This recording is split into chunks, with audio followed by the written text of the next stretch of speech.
step foot on the ranch, right away you feel the relaxation of being out in nature. Just being here, because it's so nice and calm. That's right when you see the first change. The first time I got here, it was like I was back with my brothers. It was so peaceful. War Horses for Veterans is a equine-based networking experience for veterans where they can come and kind of decompress, get away from everyday life, kind of reconnect with other veterans that have been through similar situations. It's an opportunity to be mentored, get up for job and career opportunities and personal opportunities as well. We hadn't seen each other from October 13th, 1969 until April 2016. And it was just like we had never been apart. Everybody here is combat veteran. Been through it. Doesn't matter what war you're in. No. You know, and they're all similar. Maybe the location's a little different, and the enemy might dress a little different, but it's all the same when you're in the Delta Sierra. The horses are great. They allow you to focus on just you and that horse. It's not a scripted schedule. It's kind of how the dynamics of the group work. And then you're going to come down to the stables and you'll start working with the horses. And it's nothing mandatory. Like our first session, we got out here and we just started grooming a horse. Patrick showed us how to groom a horse, and it was just fun. And as we're grooming a horse, we're telling our story. You get to see somebody who's never been around a horse who's scared of horses. And 5 minutes later, they're riding a horse. Through the horses and through this experience with other veterans, you get something back. I walked taller, smiled more, fought more. You're going to feel like you're part of the family again. You're not alone. You need to recognize that it's nothing wrong, nothing weak about asking for help. We're a family. We understand that. And that's what you need. It doesn't hurt to have people in a network assisting you to get where you want to go. I want to be a part of helping people coming out of combat regain a normal life of what they were before they experienced that. Whatever problems you have from dealing with combat or your military service, the program is going to help you do that. It's going to open a lot of doors. It's going to open your eyes to a lot of things that you didn't know that were out there. What is it that you want to do? What do you want to do with the rest of your life? You've got a passion. Well, let's go for it. To apply, go to warhorsesforveterans.com.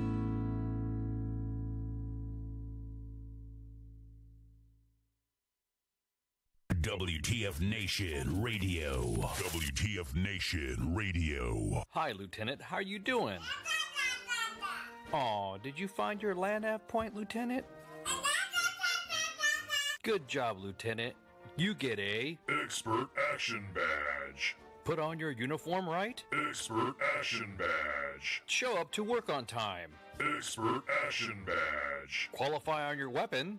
Expert Action Badge. Badge of Action. Find your guidon. Expert Action Badge. That's right. Just doing your normal warrior tasks and drills, you get a Expert Action Badge. Each item sold separately. Batteries not included. Objects in mirror are closer than they appear. If conditions persist, contact a physician. Individual results may vary. Keep out of the reach of children. Avoid prolonged exposure to direct sunlight. Keep in a cool, dark place. And please enjoy the show.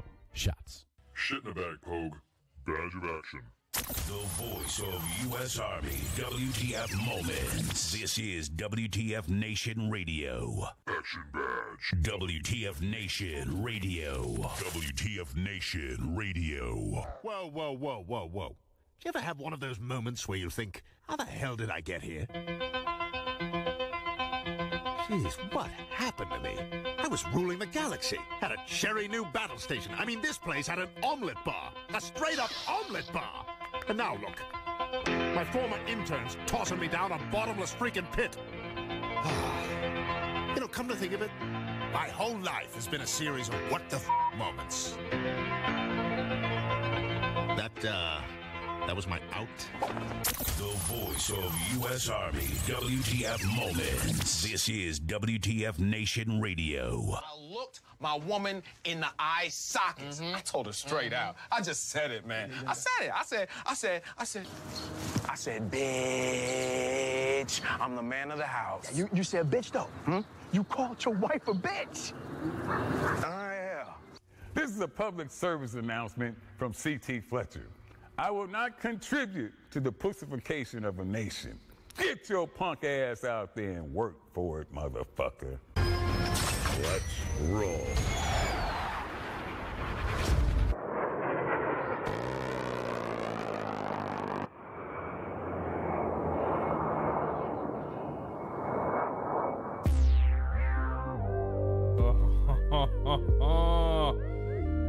Man, well, welcome to WTFNationRadio.com's Monday edition.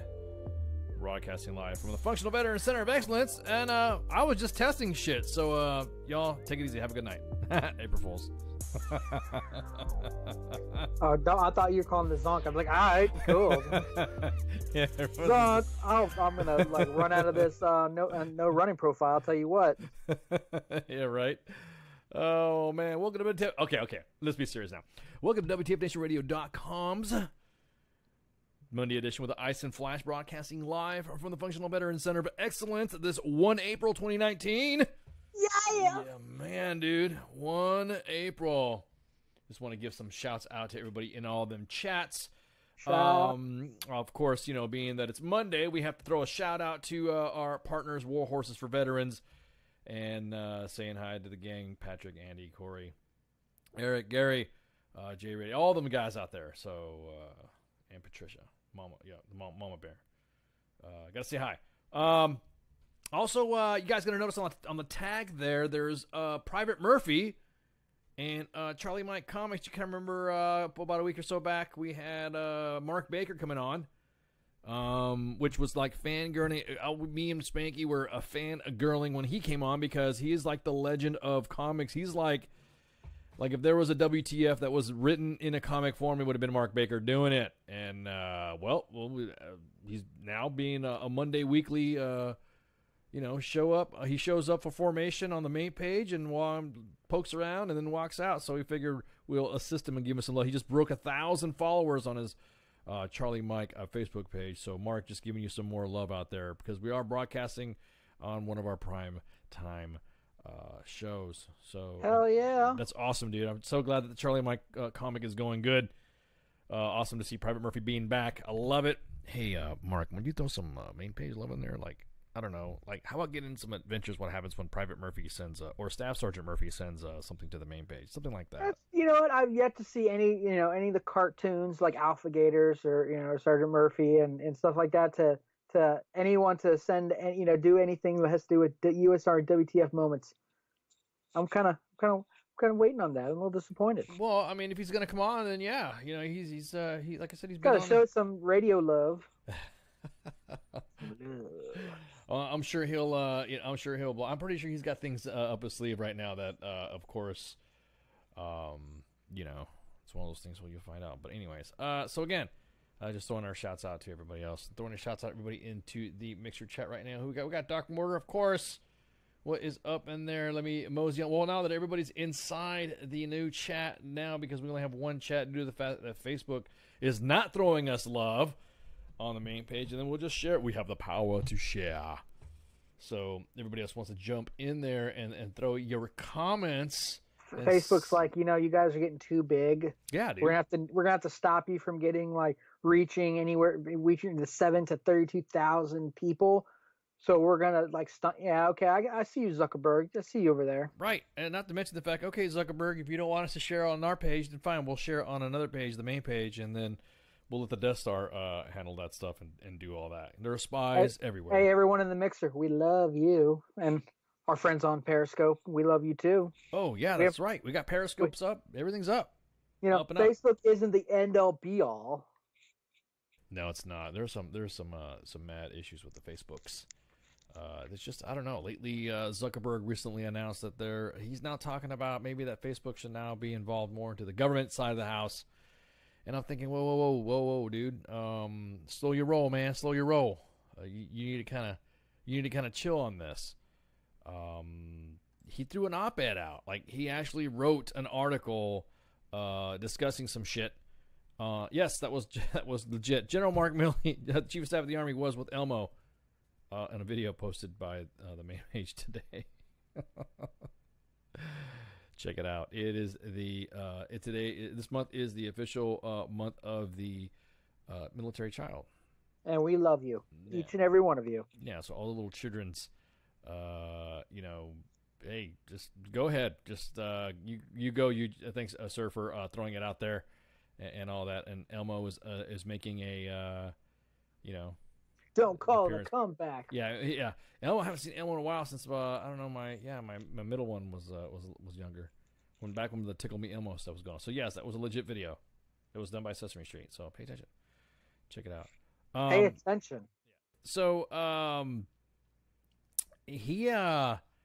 Mark Zuckerberg threw an article out, an opinion piece on the Washington Post, laying the case for how his company should be treated. So, dog shit. Well, he's. Hey, I'm sorry. Man? I'm in a bit of a combative mood today. So yeah, so am I, dude. I'm ready to get off the Zuck and get onto some real news, so we can hash out some stuff. Oh gosh. It's going to be one of those nights. Hang on. Everyone's getting. Now my chats are finally booted the hell up. I was having problems with the chats loading up lately. I think it's because we were sharing from the main page. But we're having some issues with the chat. So, real quick. MySpace was better. Tom never turned his back on us. We turned our backs on him. Yeah, exactly. Even though he let us create our own pages. Right. And if you knew HTML, you were the cool kid in middle school. He taught us how to code because when coding was cool. Tyler Alexander, Truth of the Army recruiting. Spanky, Tyler. Hey, Jake, what's up? What's up, Blake? What's up? Spanky again. I'm just reading that chats. Okay, I see your flash. Holly? Let's see. What's up, Holly? What's up? Oh, Jake again. Hey, what's up, Bailey? And oh man, everyone's jumping chats back and forth, and of course Defiant Dodo, and of course Doc Motor in the mixer chat. God, these chats are it's really spooling up. So anyways, Mark Zuckerberg is talking about, everyone's talking about the scrutiny of how they maintain and how they keep your information. Because remember, all the stuff that you could do for free on Facebook came at a cost. It means your information. That information was sold because you provided it to the Facebooks. That's just the way it works. That's just the way it is. So right now, Mark Zuckerberg wrote an article saying that this is how my company should be treated. He discussed policy areas to include harmful contact, election integrity, privacy, and data portability, which is something that the government should first, start up. This is what they should focus on. He's telling the government. So check this out. That's we're talking about free speech and everything, right? Let's just pretend. How about this? Let's pretend Colt or Heckler and Koch or Smith and Wesson decides to tell Congress how to handle the Second Amendment. This is how you should handle my guns. Well, we already have the NRA doing that. Okay. Dude, they don't. Oh, I'm so glad you got me started on that. You got me started on the NRA, dude. Oh man, see, here we go again.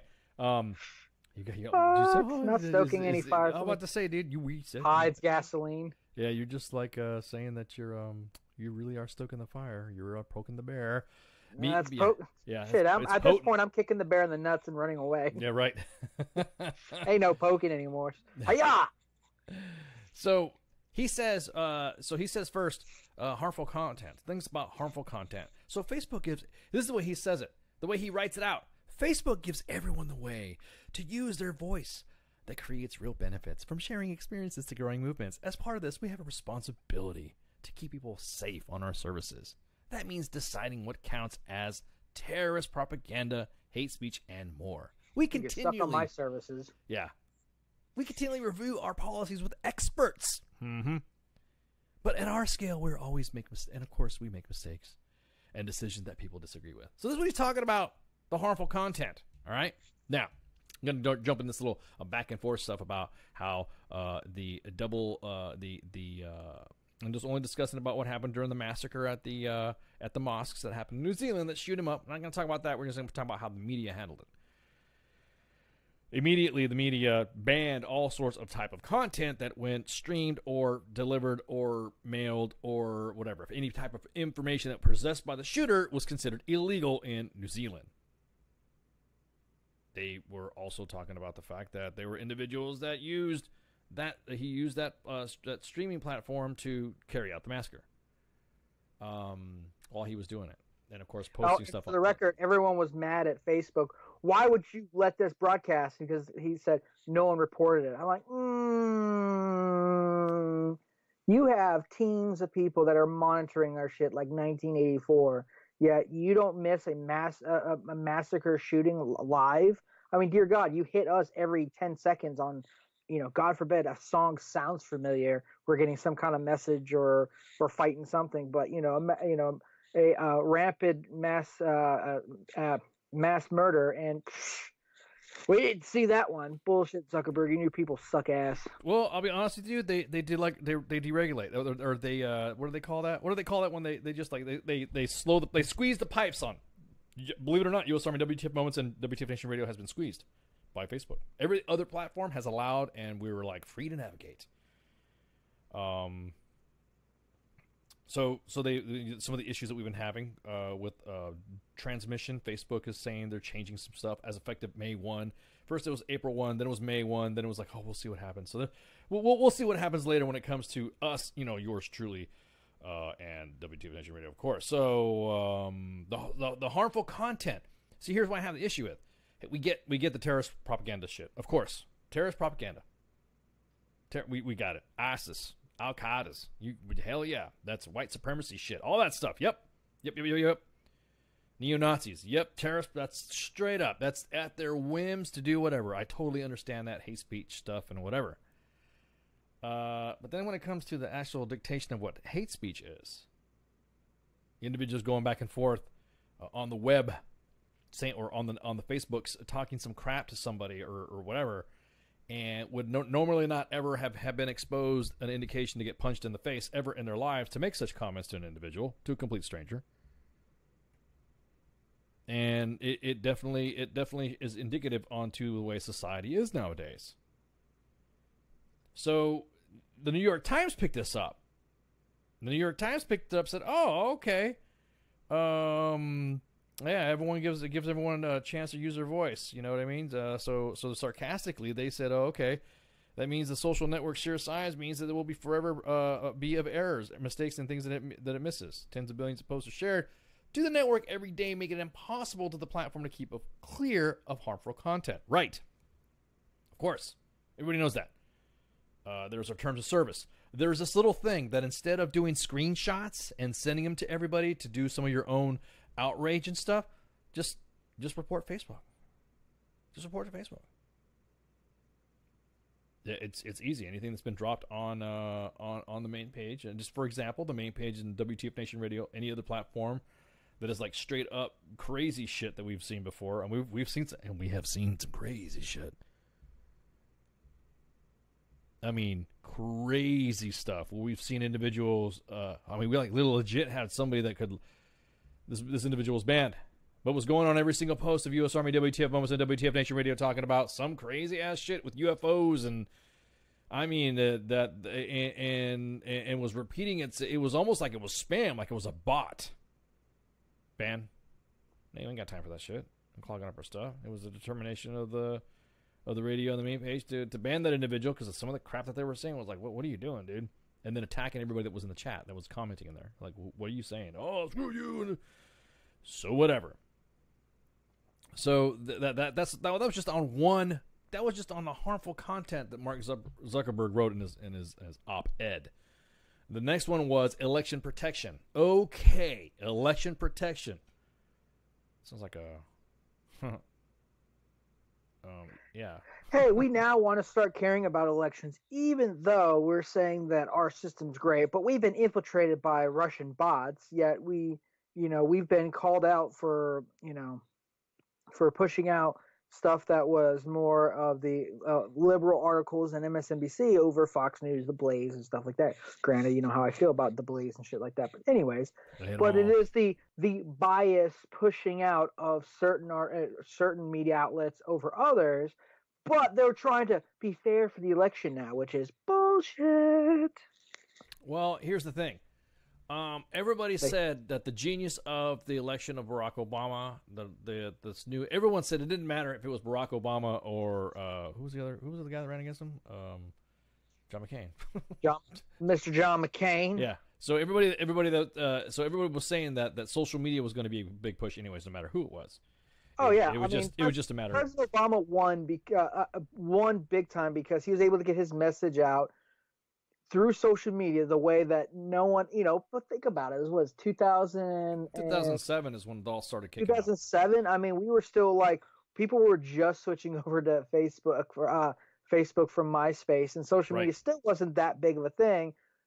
I mean, but he used it and got elected, and then he had a foothold, and then what do you call it? Google as well. Google, and the Facebooks had offices within the West Wing office areas or admin areas that was working with the White House to build campaign stuff and assist them in developing this. Now, look, honestly, developing analytics for a fucking election, I think is pretty cool. I think it's awesome, but when all of a sudden the same platform that you created is also going to decide the winner of your opponent, it's almost like opening Pandora's box and now trying to shove everything back in. It ain't gonna work. Hey, what's up, Crazy King? Thank you for the follow on Mixer. We appreciate it. You were supposed you. We were supposed to have some special effects or some shit going on, but appreciate it, man. Totally appreciate you welcoming, and of course, welcome you to the WTF Nation. So his legislation that he was proposing that is that he said Facebook has already made significant changes to around political ads. Advertisers in many countries must verify their identities before purchasing political ads. We built a searchable archive that shows who pays for ads, what other ads they ran, and what audiences saw the ads. However, deciding whether an ad is political isn't always straightforward. Our systems would be more effective if regulation created common standards for verifying political actors. That's called a campaign contribution. Okay, everyone can do their own thing on a campaign contribution. You cannot again get upset about the monster that you create if it's going to elect your opponent or the person you don't like. I'm talking about Frito Man, Dorito. What was that? Frito Cheese Man. What do they call him? Cheeto Man. Yeah, Cheeto Man. Orange Man. Yeah, bad. It's funny. They're so yes. We're helping. Remember when Hillary Clinton did? I'm just chilling in Cedar Rapids when she started doing what I think it was a Facebook Live or Periscope. Yeah, or something. She got pissed off at how her own Facebook Live thing was going. They're using social media, they're pushing this stuff out, but then somebody who they didn't think was going to win, who they didn't want to win, was using the same tactics and everything. Tell you what, I can't stand our president being on Twitter as much as he is because I don't believe in governing through tweets. That's just not my style of governing a nation, but we're different. But I tell you what, he's using it to his advantage, and I love how every time a Democrat tries to go toe-to-toe with him, he destroys him. Why? Because he doesn't give a fuck. He doesn't give a shit. He doesn't have to. He's like, I'm already the president. I don't have to say. I don't have to be cordial. He calls people stupid and dumb all the time. I mean, it's like. Well, my biggest thing is that everyone was like rocking and rolling, and we're using these platforms, but then getting butthurt. Well, I keep going back to the same thing. You created this monster. Now that your opponent or the person that you don't like, Orange Man bad, then you don't get Man bad. You don't get the ass because he shouldn't be allowed to use the same platforms as us. Right. Because that's what I'm saying. If this is what happens, because look, Facebook, you're asking the government to regulate you. What do you think is going to happen when the government regulates you? They're going to give. Nothing wrong with that. They're not only that, but Orange Man bad is going to have the same platform now. Then you will no longer be able to deplatform anyone, but actually make it equal, right? Because you can lodge a complaint with the government, and you could sue the government, maybe get a settlement out of it, not like the Ferris doctor and some shit. So, think about it. Oh, this is awesome. Facebook getting ready. So you're inviting a company to be regulated by the government to propose any type of regulation for it. Hell yeah. Hey, look, it's going to get everybody a stable. So that means, here's the way I say hell yeah. If you're talking about that verifying political actors and verifying a platform, think about the mom and pop guys. The individuals that are out there in Iowa or Utah or something like that, in the Pacific Northwest or Middle America. You know what I mean? You got the guy that's that's a farmer out in Kansas, or a cattle rancher out in Texas, And they're all they would like to run for office too. But because they get beat down so much, that individual, just by follows and likes, be careful what you wish for, could actually, because you're talking about also taking away the electoral college is what everyone's trying to push for. Wouldn't it be awesome to see an election done on Facebook if the government's going to run it? Okay, fine. You got Facebook then. Run it this way. Here's your verifiable information. You only get one vote. Let's verify your ID and all this other stuff. The only way, because think about it. This is fucking like an idiocracy. Think about what would happen if the government said, okay, fine, we're going to run Facebook. So when we're running Facebook, guess what we're going to do? We're going to go ahead, run Facebook, and we're going to run the election through Facebook. Because we're running it now. Now everyone's going to get a fair shot. So cattle rancher in Texas, farmer, wheat farmer in Kansas is going to do what? Okay, I'm going to open up my fucking platform. Here's what I feel is going to happen. And his message is going to go across. His ads and everything get donated to that. The government's tracking it. They're going to know who the actors are. With the advent of voter ID, I don't think voter ID is racist at all. You have to have an ID card. Everyone's shut up. Nope. Everyone gets a chance. If you got a driver's license to do it, then you should be good, right? Everyone's talking about a register to vote. If you're legal to be here and you can register to vote. I don't go to Germany and vote in their election, so that's the way I see it. That's my one bullet argument. So you're going to now have a platform. The Texas rancher and the Kansas farmer are now going to have an equal platform to do it. Why? Is because the election protection has been established by the government for Facebook. And of course, this is purely a hypothesis. Then what's going to happen? You're going to have freaking the Facebooks have a straight up issue with no, I don't want you to. The Facebook will then start saying, no, I don't like this idea. You can't do this to my company. They've had zero. I mean, it's all good for Facebook regulation up until the Republicans have control of everything, right? And then they try regulating, and you're gonna see people like lose their shit. Bro, I'm not talking about Republicans owning shit. I'm talking about everybody. Because you know what? It's all fun and games until you start seeing political speeches that we don't want political rallies to get and all maybe they should what we should do. No, that's what I'm saying. I think the government, the government should take control. It's already set up. Think about it. It's already all politics off of Facebook. Right. It's all no, but think about it. It's all set up. It's all set up that way already. You already have your network. You already have your nodes of where you're at and all this stuff. You'll have information to upload and stuff like that. Since the government's running it, they're going to have your information. Facebook already has that information to give the government anyway, so don't worry about it. You've already given it to them. Because the third thing that we're going to talk about, of course, is privacy and data protection issues that Mark Zuckerberg is talking about the government owning. As he says in the article, third, an effective privacy and data protection needs a global harmonized framework. People around the world have called for comprehensive privacy regulation in line with the European Union's General Data Protection Regulation. And fuck those guys. Hang on, and I agree. I'm just quoting him now. I believe it would be good, quoting again, for the internet if more countries adopted regulations such as GDPR as a common framework. Okay, let me tell you what it's like. Due to the fact that I lived in Europe for 10 years. Okay? Everything fun is blocked. Everything fun is blocked. Everything that you do, typed, logged, called, phoned, text is already monitored already. So if you think you're hanging out in Europe and everything's good to go, why do you think they keep hearing about a terror cell was captured in Berlin, a terror cell was captured in Hamburg, a terror cell was captured in Paris, a terror cell was in Belgium? You hear all these terror cells capturing all them Al-Qaedas and all them ISISs that are plotting to do stuff. How do you think they got that information? That information was zero-targeted and triangulated by specific systems provided to their government, because that's what they do, also via Facebook. Also via, this is not a fucking Alex Jones bullshit. This is not at all. In Germany, they drive around in vans, monitoring your house to see how many electronic devices you have in your house, and the next thing you get a ticket in the mail, or you get a tax in the mail, because living in Europe's so great, for having computers, TVs, electronics, anything that emanates any type of signal. Why? Because signal costs money.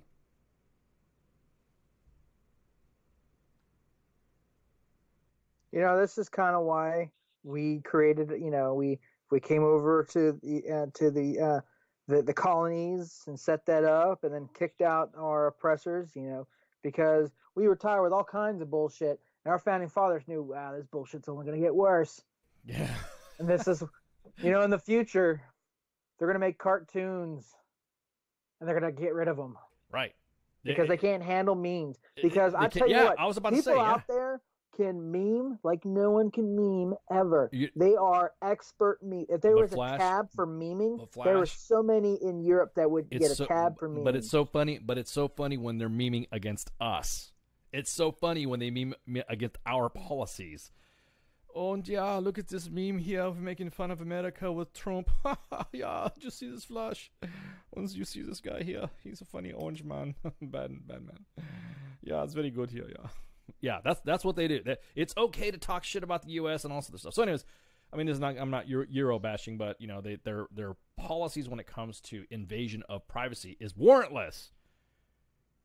They don't have their constitution, ironically developed by us at the end of World War II, calls for crazy surveillance. They will listen up to you. You type something, you threaten somebody on the fucking phone. Yeah, this guy's talking shit, blah, blah, blah, blah, blah, blah. And next thing you get a knocking door. Yeah, hello, you're talking shit on phone, yes? Yes. I just told the dude to shut the fuck up or I was going to throw punch him. Yeah, welcome to Germany. We don't throw punch people here. They don't Which care. is some bullshit, because there's some people that need to get throw punched every so often. You ain't lying. I'll tell you what, I'm waiting for somebody, like, I love this whole Brexit thing, only for the sheer fact it's the only time we broadcast the House of Parliament, which is like Congress with a 2-drink minimum. Oh my God, dude, those guys are rowdy. It's funny because the Brits think that they're so refined, and they're like, nobody loves the Yanks or once the colonies are quite restless. Would you like crumpets? But you see them in Congress. The good chairwoman over there would shut the fuck up. Yeah, dude. I blooming cannot believe she would propose some bullshit like this. I'm like, wow, our Congress isn't talking like that yet. They were so like passive aggressive, just horrible to each other. There's several times I almost fall out of my chair just laughing because it's like, oh my God, I wish people would do that in Congress, but like we don't. We just be like, hey, Representative Ocasa's a dumbass. Like, that's because that's how unrefined we are. We don't take our time. In Britain, they're like, my good colleague over there on the other side has the addiction of a mealworm. And we're over there going, hey, you suck dick. Bailey, comment. What is your big beef with the Nazis? Love the Nazis. We love them all the way until we kick their ass. That's right. Damn Krauts. Krauts in that term of saying that Krauts about Germany at the time because, you know, enemy hazing was cool back in the day. So going back to what I was saying. So back in Charlie and shit like that. Yeah. Well, I mean, privacy and data protection issues. So already, again, due to the fact that you're able to video chat, do all this stuff, upload stuff, fucking free by the information that you have filled into Facebook, they have your data, they have used your data, and they have already sold it for whatever statistics they have. So if you have an account on Facebook, and that's it. I didn't put shit in there. Nope. No. Metadata tagging and geo tagging and the little geospatial stuff that they use to find out where you've logged into is how they track your movements. How you talk on your phone. How you say something on, like right now, but WTF Nation Radio, we were talking about some shit before. I've had so much stuff since, I've been a host on WTF Nation Radio about everything and anything that we've talked about. Name it. It just wow. I just can't believe the fact that a company that is here in the U.S. would even propose Congress to even run it. But anyways, that's. I mean, we can't even get healthcare going, but shit, let's right, yeah, exactly. Let's regulate social media. Yeah. So then, of course, data portability is what he talked about. And he quotes, finally, regulation should guarantee the principle of data portability. If you share data with one service, you should be able to move it to another. Listen to what he said. If you share data with one service, you should be able to move it to another. This gives people choice and enables developers to innovate and compete. No, it's not. You're giving them. Doesn't Facebook like stomp on every competitor that comes close to them? Right, or they have bought it out. See, it's funny when you talk about Facebook. What do they own? What does Facebook own? Did they own Instagram? Right, they already got your shit. Share it to another entity. Hey, look, I use Remember when they closed down? Oh no, I'm sorry. That was no, never mind. Correction. Keep going. As far as what? No, I was thinking about Vine, but that was Twitter. Shut that shit down. Was it? Yeah, I think it was. Was it Twitter that shut it down? Yeah, Twitter had Vine, and Vine was was super popular, and then all of a sudden just disappeared for no reason. Okay. Well, I mean, yeah. Well, I mean, that right there is one of those things again where it would be another company. So think about this. Say what happens if Facebook uses if Facebook uses the say they were to buy up Verizon. You got a Facebook phone now by Verizon. Verizon already has your data already, but they want to be able to grab all your data that's personal on Verizon and move it that way. I'm just, of course, an example of to discuss the subject. What would you do that? Well, I mean, what would you do with that information if I just gave it to one entity? I gave it to you, Facebook. I trusted you, Facebook, with all of my data that is may or may not be on a fake profile. I don't trust Facebook with shit. Yeah, exactly. Yeah, I said that. What are you gonna do about it, Facebook? Come on, come fight me now. Come on, Facebook, let's do it now. I tell you what, and I tell people all the time, you need to be careful what you say around your computers and stuff, because they're like, I didn't think you were a conspiracy theory type person. I'm like, I'm not. I said, I'm not J-ready. I said, but I've been in the middle of the woods talking about buying a house, and then all of a sudden come back, and then I get like ads on my phone or ads on Facebook going, buying a house, looking for a loan, shit like that. I'm like, oh my God, where are you? Trees are listening now too. Fucking trees. Can't trust anything. God, I'll tell you what, if I start talking about, I don't know, switching to T-Mobile or something, I guarantee within the next couple hours, I'm gonna start getting T-Mobile ads and shit like that. I was helping out somebody buy some computer stuff. I was helping somebody out, with some vehicles, giving some advice. Hey, yeah, look at this, look up this stuff and all that. The next thing you know, all my Facebook feeds, all I had is what? Cars, computers, some video games.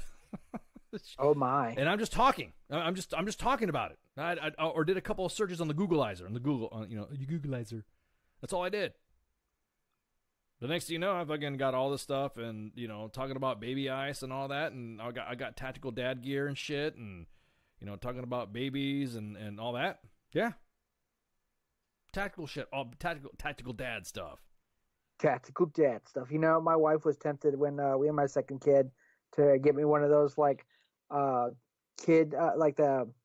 it's like the baby wear thing, but it looks like a plate carrier. Right, that's what I'm saying. That's the Tactical Dad series, is where you carry. It's like a baby Bjorn. You hang the kid off of you, but it's like a plate carrier. But the kid is the plate. Worst plate ever. Yeah, right. Oh, that's fucked. Keep shitting on everything. I'm gonna say, yeah, this plate leaks.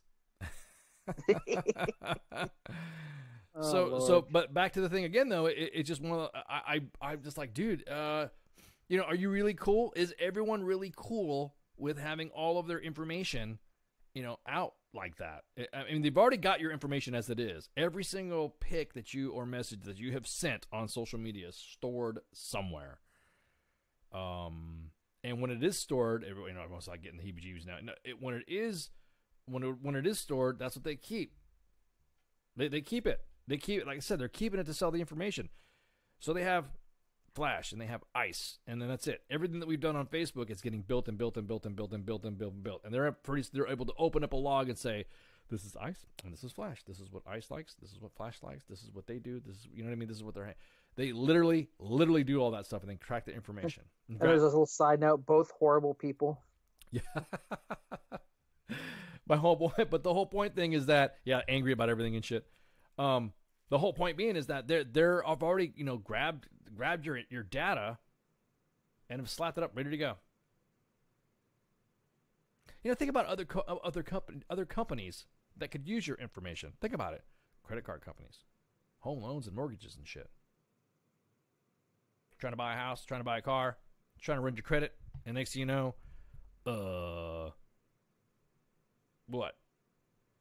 You're not accepted. Why? Because you said some mean things to somebody and you busted out a meme about fucking whatever. What are you talking about? China? What they're currently doing? Yeah, the social. Yeah, we talked about this social credit shit. And it's only getting worse. I think it was Vice that had did a whole little segment on that, and like people can't even get like domestic flights and shit, or get rentals at a certain price because they have good social standing. But I love the movie 1984 and the book 1984. Or jobs, so they can't get jobs either.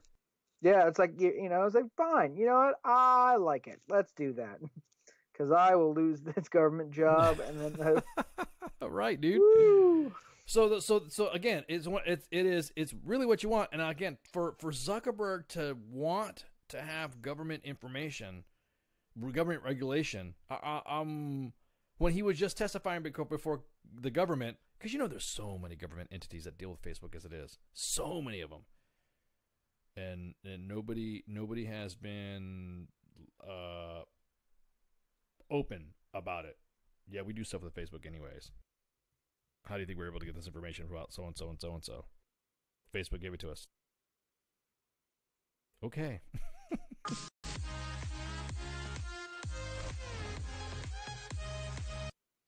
Sorry about that. That was a Facebook ad that just popped up. It wasn't a rave. But yeah.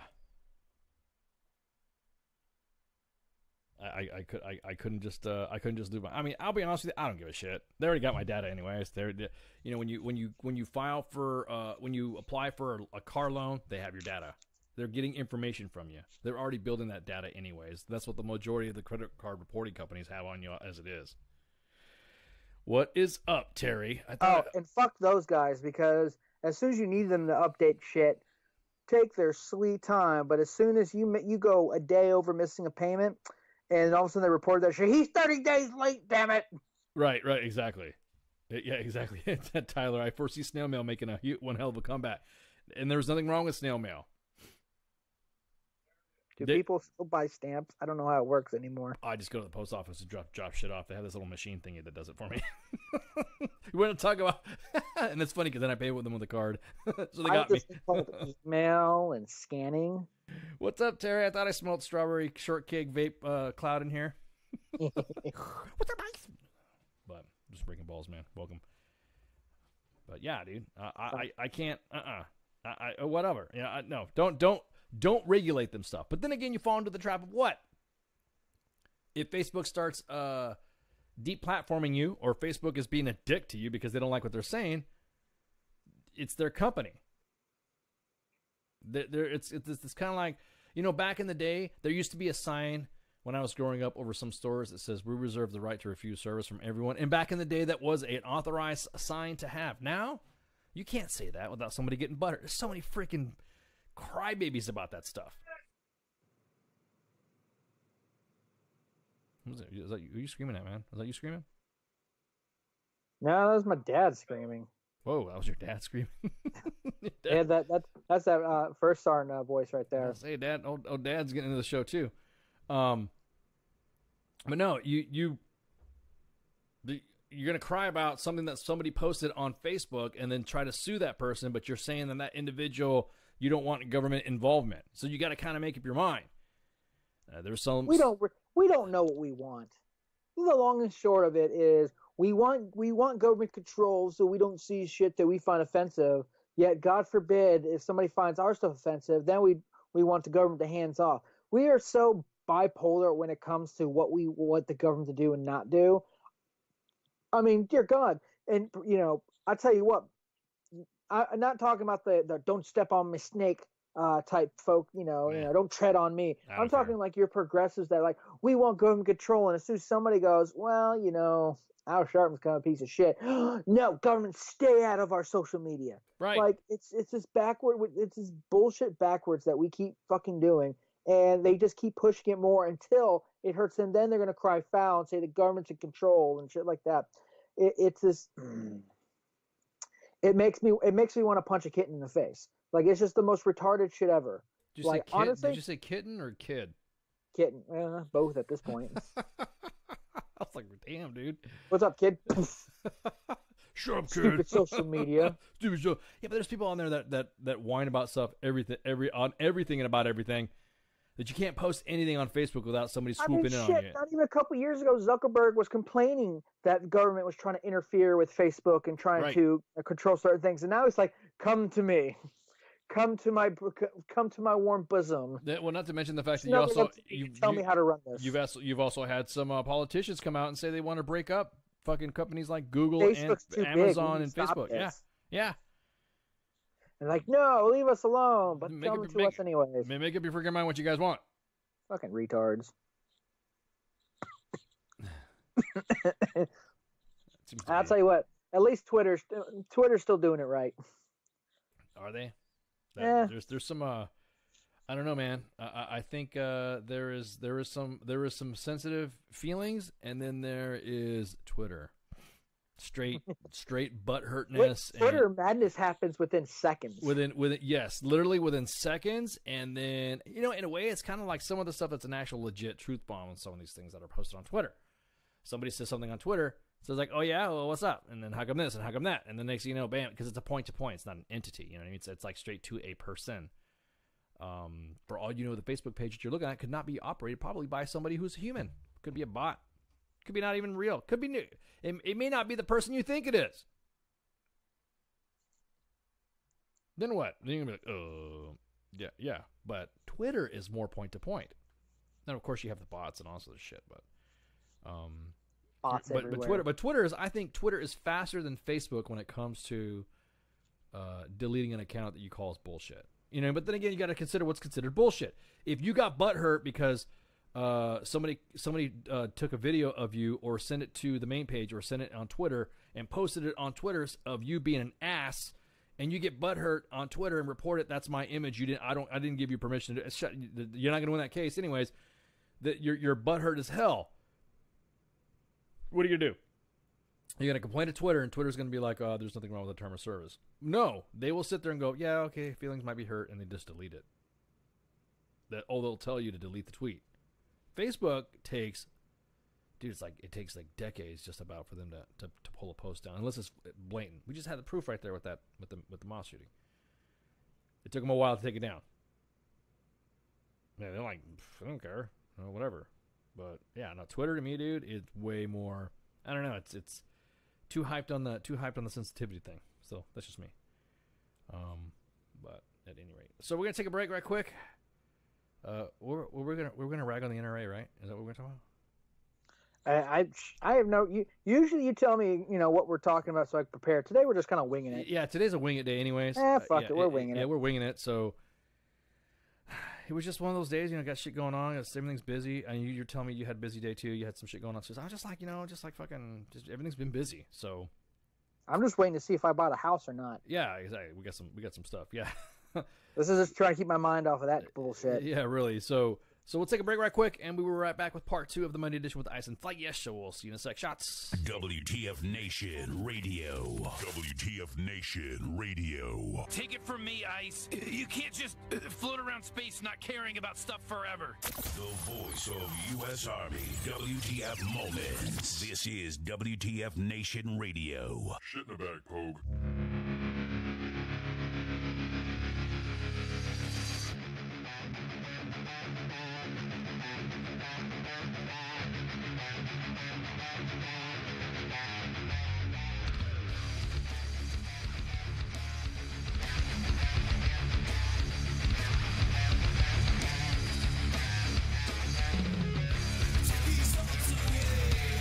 Nothing feels the same.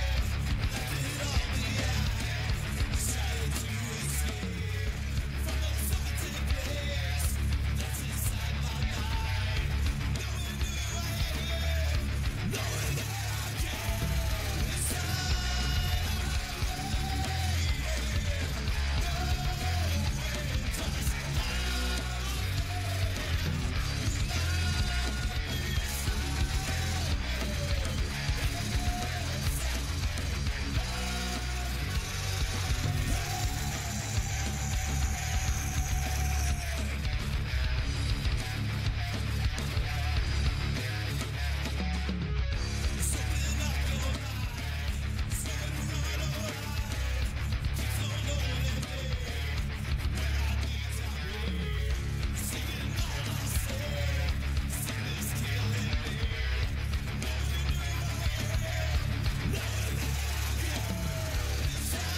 tell me what it is to see when you look at me deep into the photography. I don't really need your sympathy, just tell me your thoughts. Have I got what they got, and is it a plot done for naught? Am I not like you because I do what I do? Who knew that I could lose a few of you cause I bleed blue? But it's true, I know cause I see it every day as I work and I sleep the day away. Like you I have pain and like you I have fear. Can I pay all of the bills and still make it through the year? Will I make it home alive? Should I pray to the sky every day and every night? Will I hold you by my side? But in the public eye I don't even have a heart. A robot of the system moving only when I'm told to start. Rip apart my art, I'm strong like a flower blooming. You got it all wrong, I know I breathe, and like you see, I see. And like you need, I need. And like you bleed, I bleed. Don't treat me like an object, I'm tested and proven. Mind, heart, and soul, I'll always be a human. Like you breathe, I breathe. And like you see, I see. And like you need, I need. And like you bleed, I bleed. Don't treat me like an object, I'm tested and proven. Mind, heart, and soul, I'll always be a human. Call me a vet like a soldier. Green beret, 21 gun salute, don't wanna see today.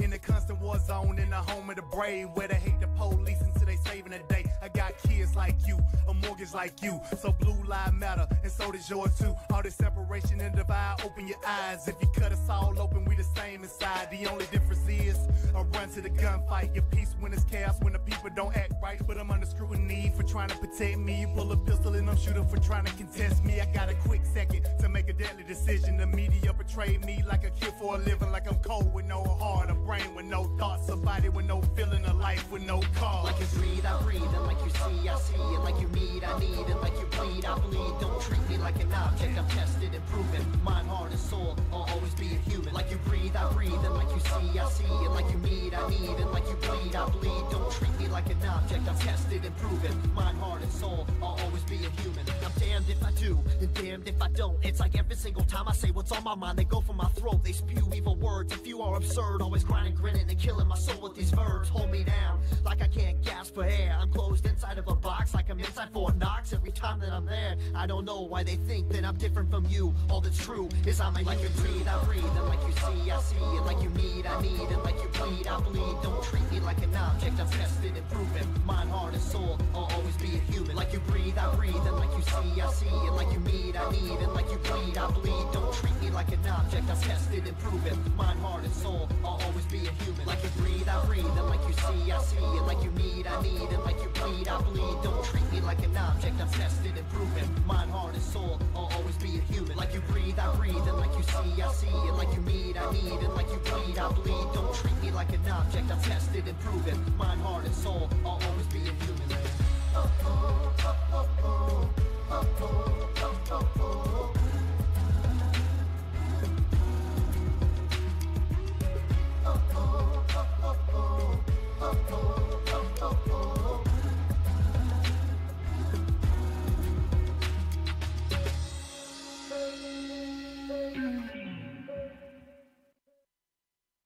I am here determined to stop this future atrocity. This station is now the ultimate power in the universe. I suggest we use it. The voice of U.S. Army, WTF Moments. This is WTF Nation Radio. I find your lack of faith disturbing. Everything stated on WTF Nation Radio is to be considered the opinion of the person that stated it, and not an official representation of WTF Nation Radio or U.S. Army WTF Moments. Price does not include tax, title, or license. Some assembly required. Each item sold separately. Batteries not included. Objects in mirror are closer than they appear. If conditions persist, contact a physician. Individual results may vary. Keep out of the reach of children. Avoid prolonged exposure to direct sunlight. Keep in a cool, dark place. And please enjoy the show. Shots. And we're back. Part 2 of the Monday edition with Ison Flakish. Oh, man. All right. I want everybody to get freaking butthurt about what I'm going to talk about next. But I'm going to talk about that awesome organization known as the National Rifle Association. Was a member, okay? And here's why. The demographic, now you're talking about that grabbing that information flash and grabbing information about you. I had a membership. I did. And, you know, I paid for the membership. I paid for it. Yeah, I don't support the Second Amendment, rah. America and, you know, mom and apple pie and baseball and all that shit. Because I do support the Second Amendment.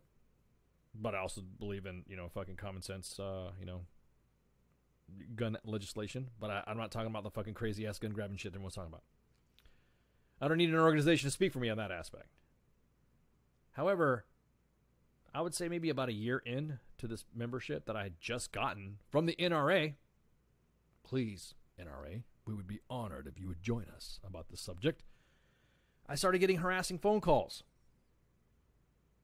I got a harassing phone call saying, how come I don't want to support the Second Amendment by not fulfilling my obligations as a member? I'm thinking, here as I'm flipping through my fucking house trying to grab a recording device to record him, I was like, what are you talking about? Your membership's expired. And I'm thinking, you know what? I really, you really feel that the guns are being taken away and blah, blah, blah, blah, blah, blah. And I just started listening to this dude just talking to me. A, like I was an old man. B, like I was, like my mental faculties were not there. And C, that I was not aware of the membership that I just plunked money down about just less than a year for a multi-year membership. I'm like, what are you talking about, dude? I got my statement right here saying that hang on, whip it up right quick. Yeah, I paid right. Well, you understand that, if you subscribe, if you blah, blah, blah, blah, Second Amendment, that freedom. Blah, blah, blah. Love my Second Amendment freedom. You're trying to, brah. All right. Okay. What is that supposed to mean? Are you trying to say to me that because I'm not giving you more money already on top of a membership, why don't you just say, thank you for your membership, ICE. We appreciate you becoming a member of the National Rifle Association, but we want more money. We want more of your money. We want more of your money, and you know what? You can continue with these endowments, and if you know what, you can continue to renew. Renew? I thought I just became a fucking member. Sir, you don't have to get excited about it. I'm not getting excited about this. I literally just gave you guys money to be a member of the National Rifle Association. Is this phone call recorded for quality control? I started going off on this dude. If you're going to plunk down money for an organization that says they're going to speak for you, and I think they're trying to scare the shit out of you by saying that everyone's going to come get your guns. I'll be honest with you. I got guns. I'm more happy to say it. I do. I do own several firearms. I don't care. You know what? I find NRA almost a necessary evil, but sometimes they're outside their shit kickings because if you look at what happened in California, and they like the day after their high capacity magazine ban, that was a judge went nope, no, and correct, threw that shit out. Correct. And we didn't, the NRA has its uses, just like American Legion is for vets, NRA is for gun users. But sometimes, a lot of times they take shit to a far extreme, and instead of being human, sometimes they go, well, guns. I got you. I love the Second Amendment. It's great and all. Calm down. Not everyone's coming to take our guns right away. You just, because we do have laws and we do have judges that actually look at the laws, and we don't need the NRA to be like super crazy all the time. Like every time there's a shooting, NRA, goes, give us money. They're taking our guns. No, they're not. The only time I need to worry is when there's somebody, if there's an actual legislation that starts going through and no one is throwing it out, then we'll. I'm right there with Jake in the chat. Said I had guns. Now they're at the bottom of a lake. You just got to find out which lake it is. I don't look. It's funny, like all the people in California go, where do all these people get all these high capacity magazines now that the ban is over? Right now, again, that's what I'm saying. I'm gonna tell you right now. I don't know now shit because they won't tell me when my membership will expire. I asked them, well, since you know who I am and I'm a member of the NRA, why won't you give me this NRA? And why don't you give me my information? When did I submit my payment for this? I know obviously I'm going through my stats and all that. I'm going through my bank receipts. When did I join the NRA? When does my membership expire? Why are you calling me then to renew my membership when I've already applied? I just got it.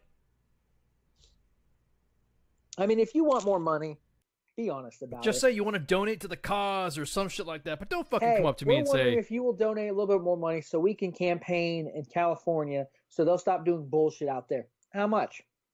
$20 would helpful. Yeah, 20. Right. Yeah, cool. $10 to help out the lobbying efforts and blah blah blah blah blah. You know what? And I want to see if more people were a little more direct.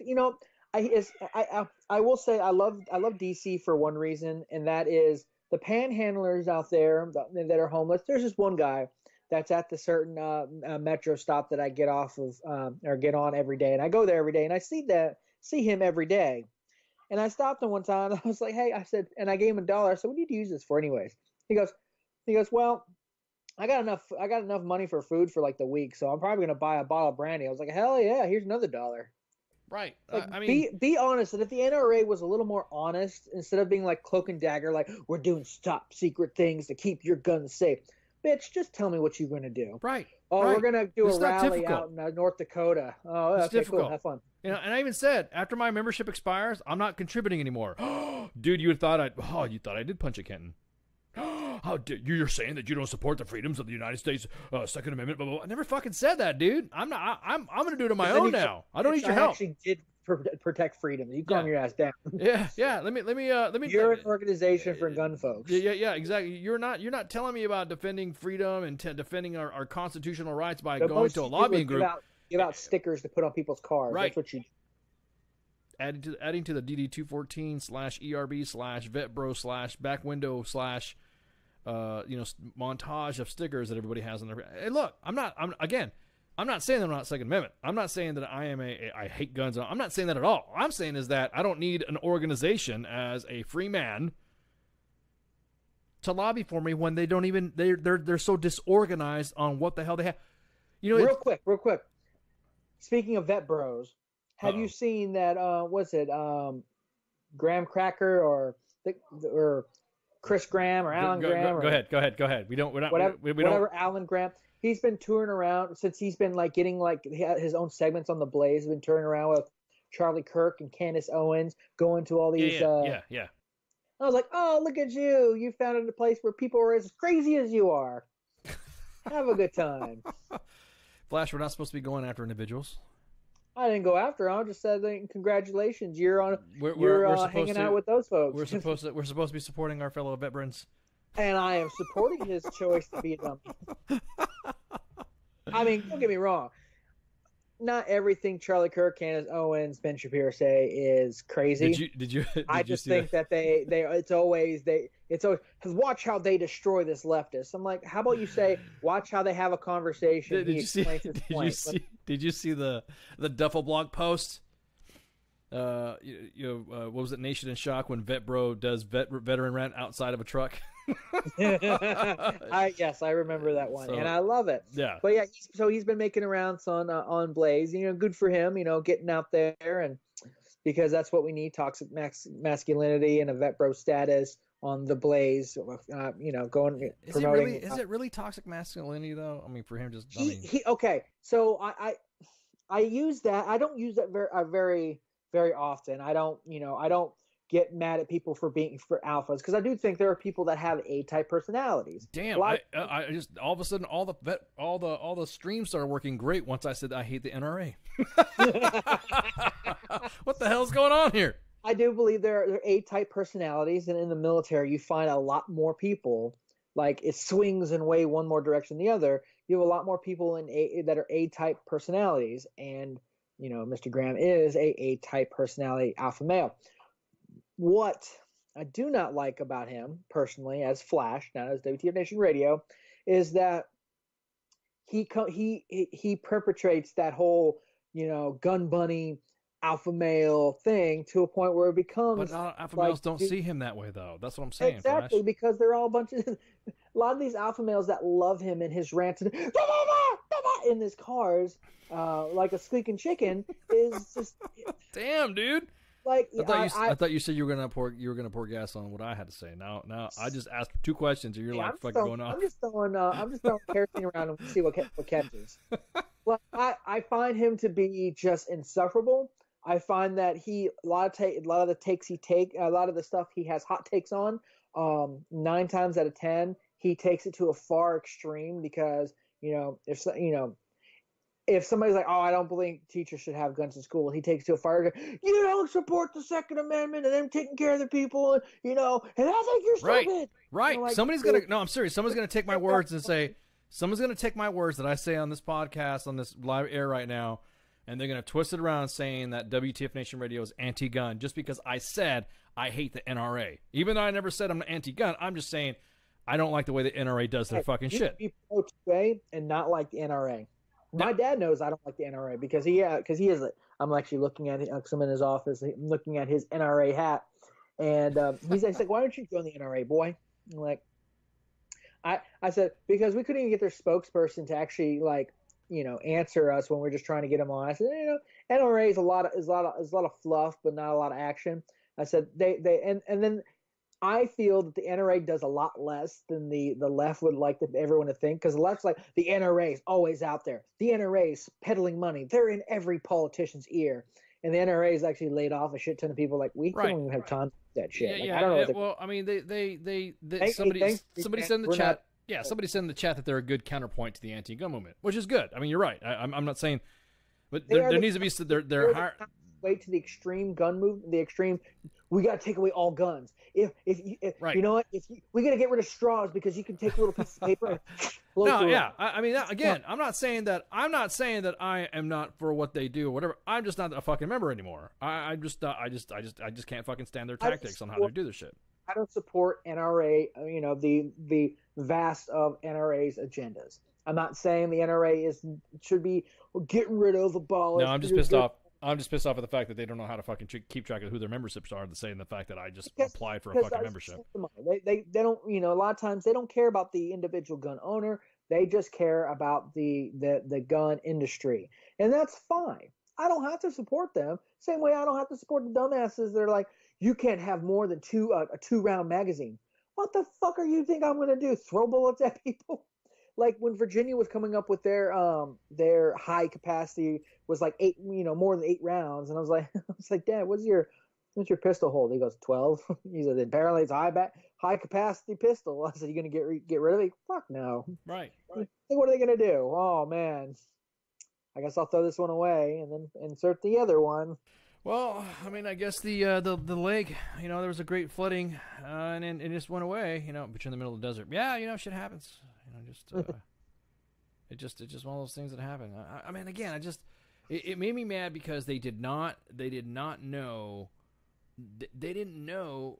I asked them. I said, "What's my number?" I mean, they had my member number down. I mean, they knew who the fuck I was. I was just like, okay, so you guys don't know when I became a member, and now you're asking me my shit's about. You literally said, "I'm not. No, I'm saying it's not expiring." I'm just saying, "Will you still continue to support?" I said, "Yeah, I just did. That's why I became a member for multi years."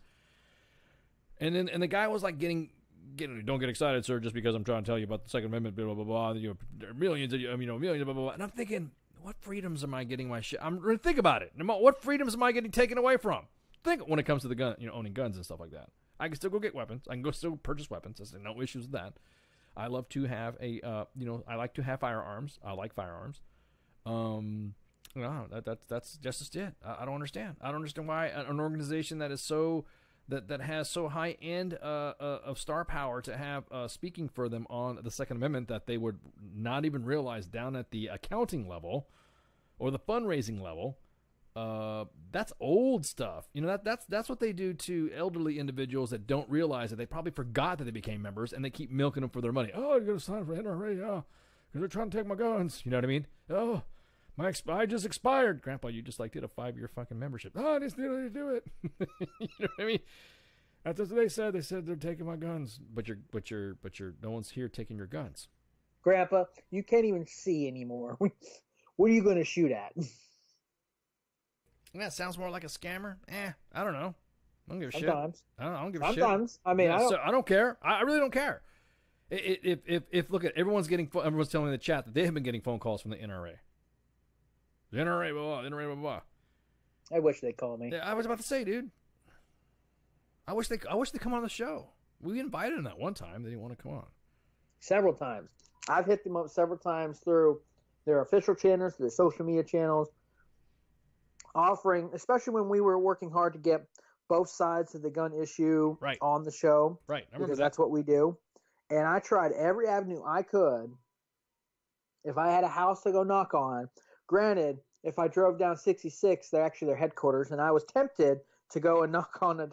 Hey, we're looking for someone to talk to. But short of that,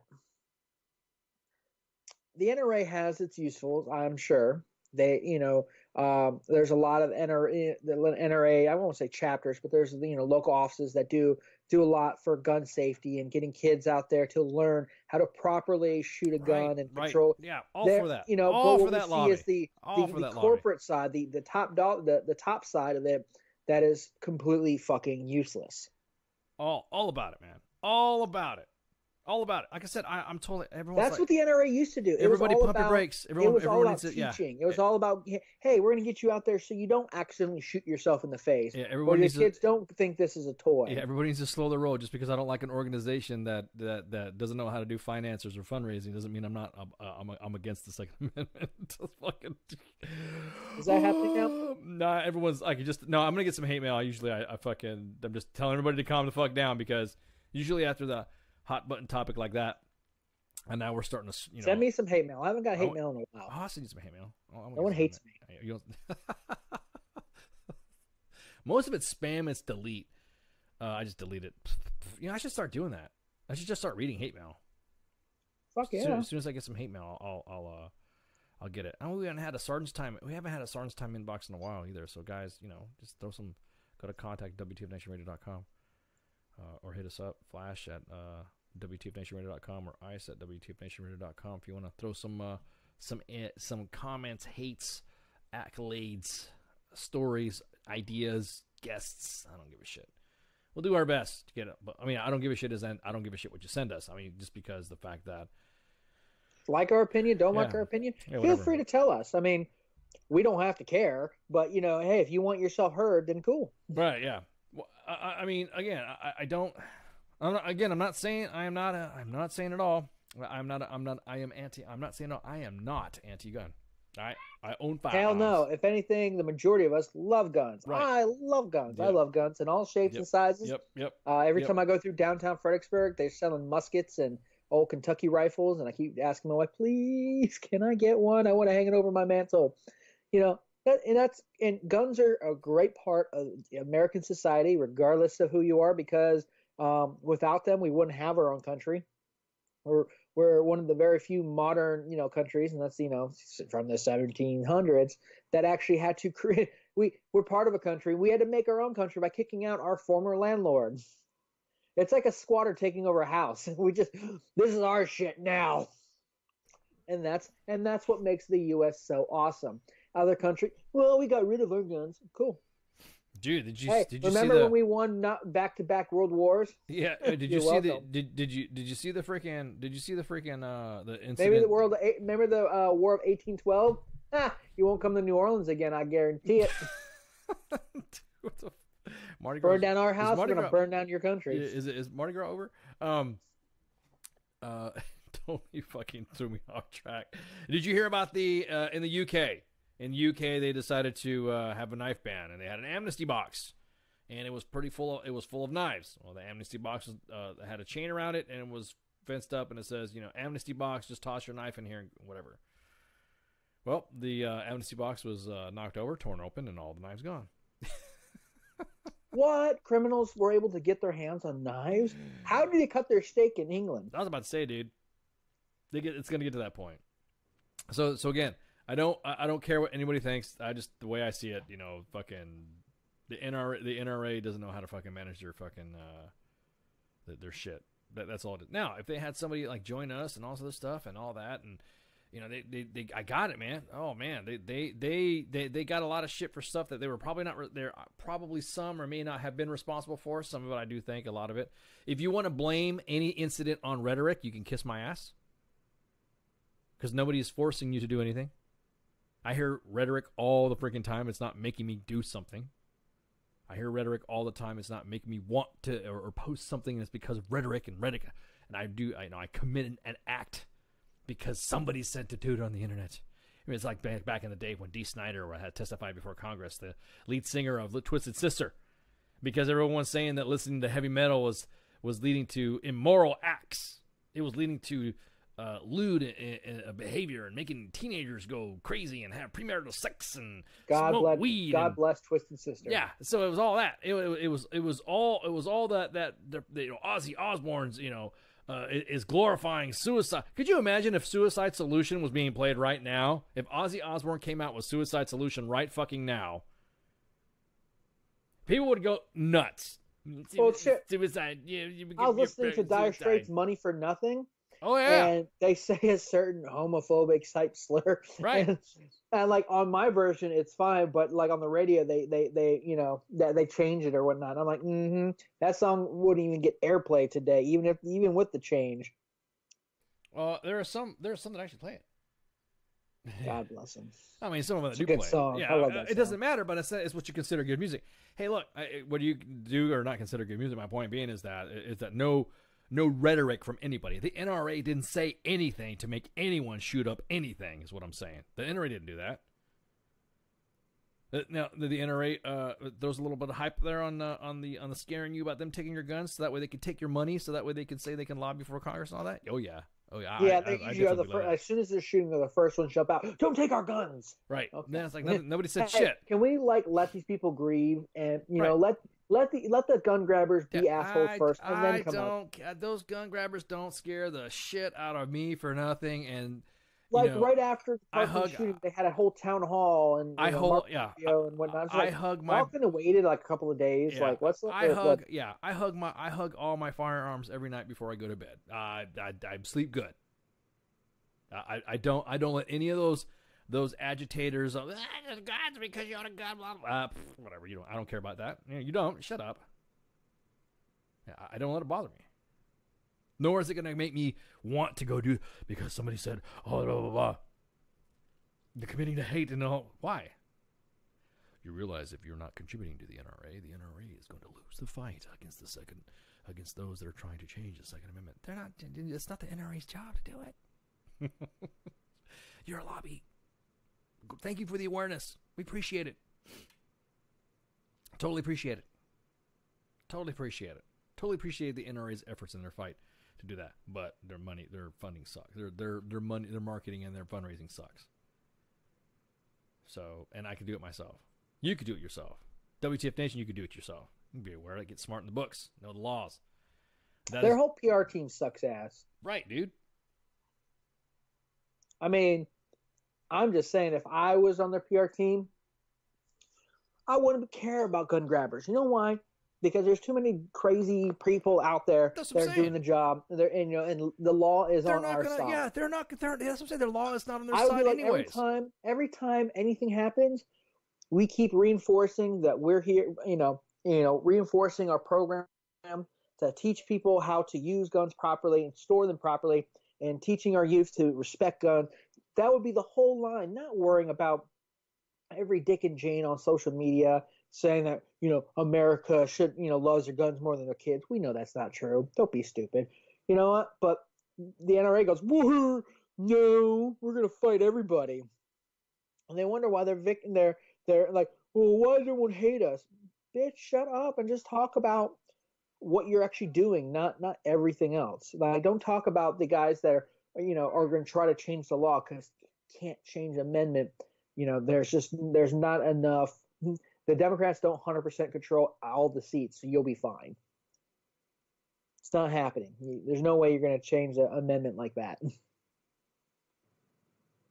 No way. You know what happened with what's happened with the Ninth Circuit Court with the magazines? What'd they say? They said that the ban was unconstitutional. Why? Why was it unconstitutional? Because it infringes on the right. I don't remember the damn article. I wish I would have known we were going to talk about it. No. I mean, if I remember right, it was they said that the government does not control how many rounds we get to have. And I got to look it up. Damn you! I just busted balls. Yeah, go ahead, look that up. It was a ban on extended magazines. What it was. So, he's gonna search for a minute, guys, and he's gonna get back with us a little bit while I talk about it. So here's what happened. You can give me some clarification. Everybody knows that in California you can't have anything that doesn't hold more than I think 3 rounds or some shit. It's so ridiculous on it. So there's been like a ban on anything that holds more than 5 rounds or something like that, 10 rounds or something like that. Any extended magazine that is owned that can be carried in a rifle or used in a rifle has been expressly forbidden. Illegal. Made illegal.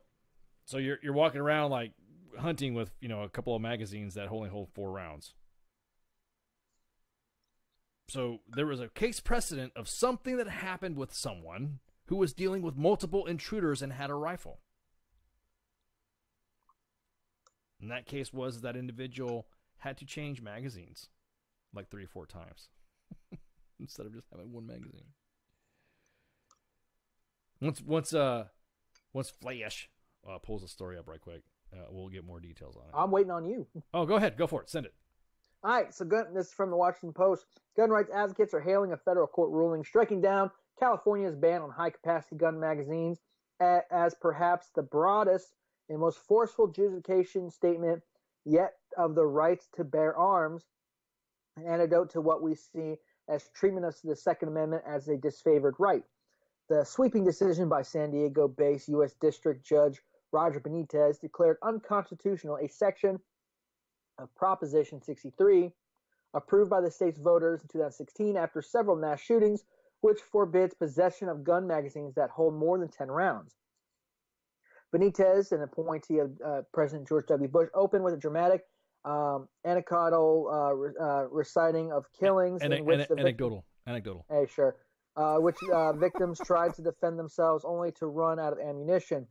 He referenced the Nazi ban on Jewish possessing weapons and reviewed recent mass shootings in the United States, saying there is no evidence a ban like California would save anyone. Bad political ideals cannot be stopped by criminalizing bad political speech, Benitez wrote in the ruling issued last week. Crime waves cannot be broken with warrantless searches and unreasonable searches. Neither can the government response to a few madmen with guns and ammunition be law that turns millions of responsible, law-abiding people trying to protect themselves into criminals. The NRA, the National Rifle Association Institute of Legislative Action, called it one of the strongest judicial statements in favor of the Second Amendment to date. In a statement, the group's executive director, Chris W. Cox, said it was a landmark recognition of what the courts have often treated as disfavored right. Chuck Mitchell, who represents plaintiff Virginia Duncan, as well as California's Rifle and Pistol Association, said in an interview that the decision could be used to counter what has been called judicial mischief caused by other courts. Eric Tershwell, litigation director for Everytown for Gun... Man, get a better last name. Litigation director for Everytown for Gun Safety, said the decision underscored the dangerous gun lobby view that more lethal firearms will make America safer. He noted that every federal appeals court that has considered such restrictions has gone the other way. Among them, the U.S. Courts of Appeal, Ninth Circuit, where Benitez's decision is bound. Still in a long debate over gun rights in the United States, the strong language of Benitez's ruling, will be used to reinforce political claims of those facing increasing challenges in the wake of mass shootings.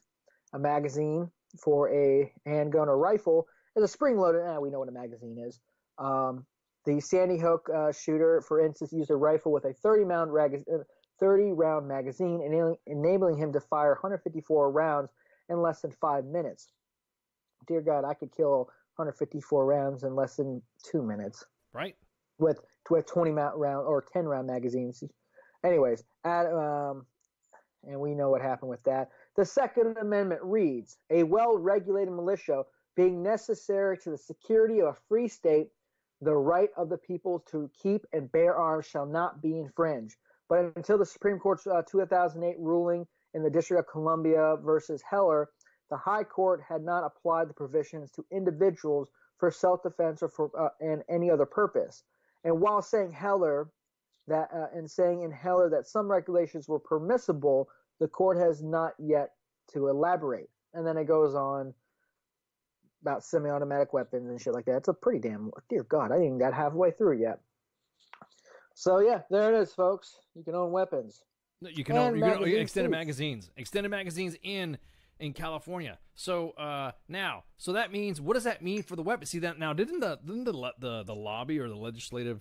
Because I know Dianne Feinstein was like really freaking, wanting to get. She was so when Dee Treasy talked about possibly having an assault weapons ban. Possibly she got all. Did you see her get all fucking giddy and shit, and her get all excited and all stuff because she thought she was actually going to implement an assault rifle ban. They want to bring back the assault weapon ban they had back when Clinton was in the president. Correct.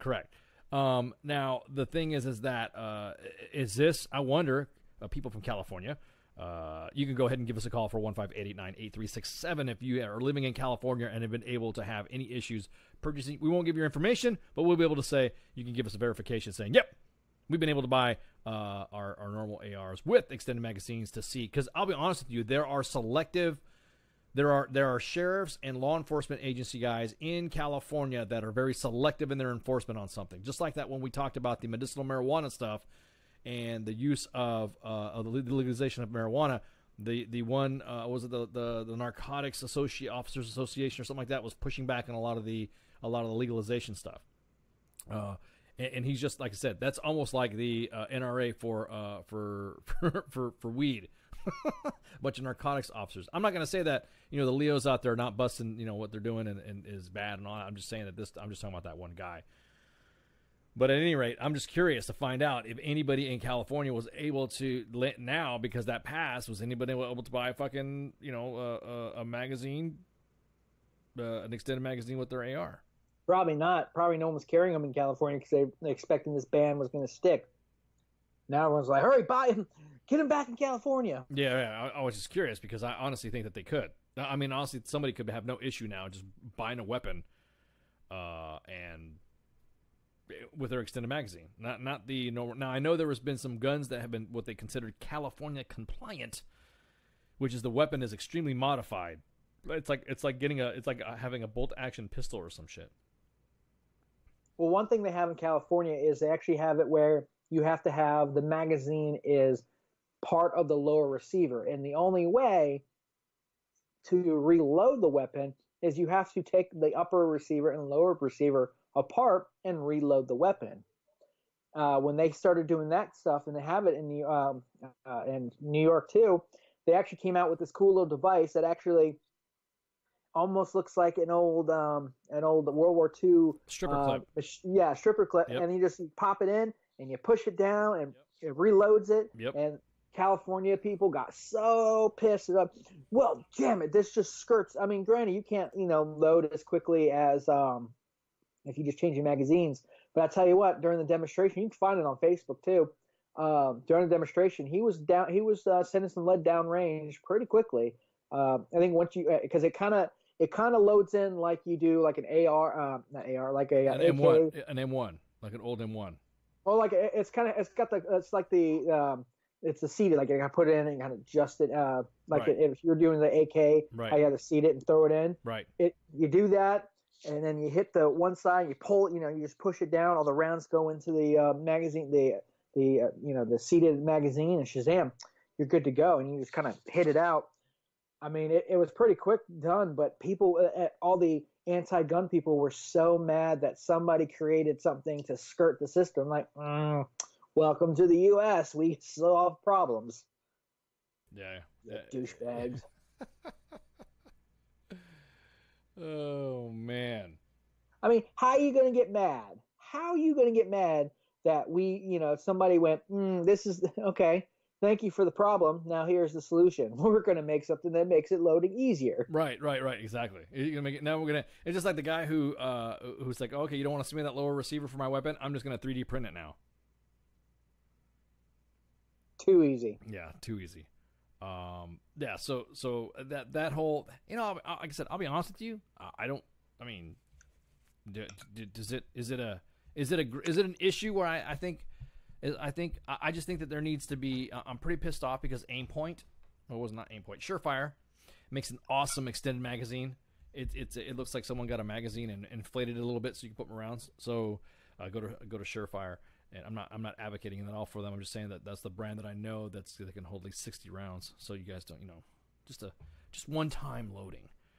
for home defense. You just have to load that, and if the perpetrator takes 60 rounds or more to go down, yeah, you got some issues. Seriously. But I got a shotgun for home defense. Oh, guarantee here. Oh well, I said those diamonds weren't worth it. I was about to say you come in my house. You just okay. Be prepared for whatever hits you. It could be anything. It could be double out buck. It could be a couple rounds. It could be pistol rounds. It could be rifle rounds. Whatever. Prepare yourself. That's what could happen. I mean, that's just the way. I mean, everyone should. I'm not saying you should have guns everywhere, but you should have weapons accessible. And as long as they're secured from the little ones, you're good to go. You should be good to go. But I just thought it was funny that magazine, extended magazine law ban got kicked out of California, because anything that makes California miserable when it comes to that shit, I'm all for it. I'm all for it. They over police that state like crazy. But anyways, so what's the next thing we're gonna talk about? What else we got?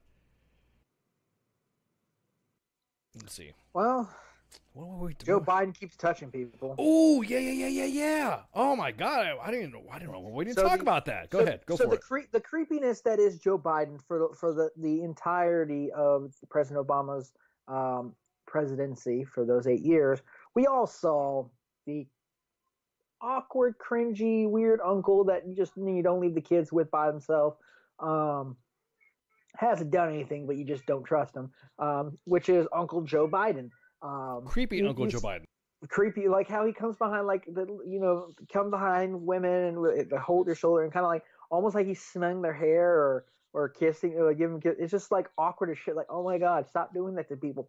Well, apparently, as the potential 2020 candidate, still hasn't yet to officially announce his running. Might be over before it starts, because he's one of the people that he helped become a state legislator in Nevada. In Nevada, pretty much was like he was creepy as hell, and I feel that he overstepped his bounds, and then so you've probably seen a lot of videos right now. There's one woman that during his husband's speech, he was literally behind her, and like she looks uncomfortable as shit, and then she came out and was like, "Oh, that was taken out of context. I wasn't uncomfortable." Well, now a second woman has come out against Joe Biden, saying that while he didn't, sexually assault her, she made her very uncomfortable. A Connecticut woman says Joe Biden touched her inappropriately and rubbed noses with her. Hold on. Whoa, hang on. What was that? Hold on. Oh, Uncle I'm going to read that one more time. Read that again, Uncle Joe. A Connecticut woman says Joe Biden touched her inappropriately and rubbed noses with her during a 2009 political fundraiser at Greenwich, where when he was vice president, drawing further scrutiny to the Democrat and his history of unwanted contact with women as he ponders a presidential run. It wasn't sexual, but he did grab me by my head. Fucking weirdo, says Amy Lapos, told the Current Monday. This is the Hartford Current.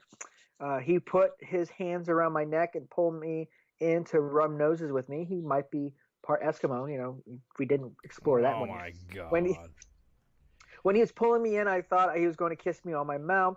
Lampos posted about the allegation incident on Facebook page of Connecticut Women in Politics Sunday in response to a similar account by former Nevada legislator Lucy Flores, which comes as Biden is considering a 2020 run for president.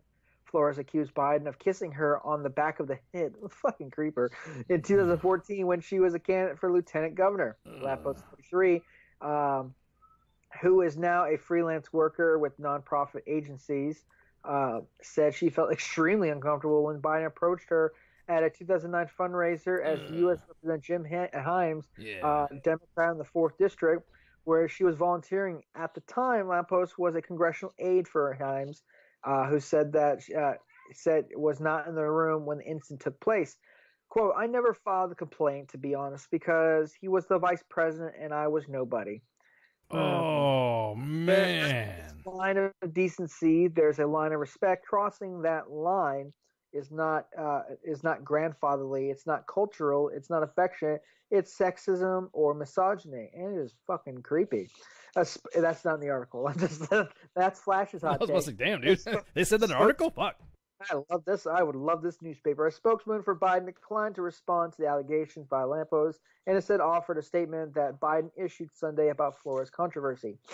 Quote, in my many years on the campaign trail and in public life, I've offered countless handshakes, hugs, expressions of affection, supported and comfort, and not once, never did I believe I acted inappropriately, Biden said. If it is suggested I did so, I will listen respectfully, but it was never my intention. Of course. I may not recall these moments in the same way, It's okay, and 'cause I we may do. be surprised at what I hear. We got videos but of we pics. have arrived at an important time when women feel they should be, women can and should relate their experiences, and men should pay attention, and I will, after I awkwardly creep on a couple other people. And it's not just grown women; it's kids too. Yeah, if you guys will go ahead on the screens that we got right now, some pictures of Uncle Joe. I tell you what, that little boy, right there, that's about ready to pop. I don't give a fuck who you are. If you try to plant one like that on baby ice, I don't give a fuck. If you're the president, vice president, secretary of state, I don't give a. Hell no, hell no. Hell no. I don't think so. What the hell? The $1,000 plate per luncheon with Biden took place on October 5th, 2009 at a Cliffdale Road home affordable housing developer. Ron Morales, future Senator Richard Blumenthal, and Chris Murphy were in attendance, as well as the future Governor Daniel Mallow. Oh, gee, that's a Biden creepy spoke old for guy. about 20 minutes. Who fucking cares? That was just funny. Somebody's like the guy from the old guy from Family Guy. Hey guys, how you doing?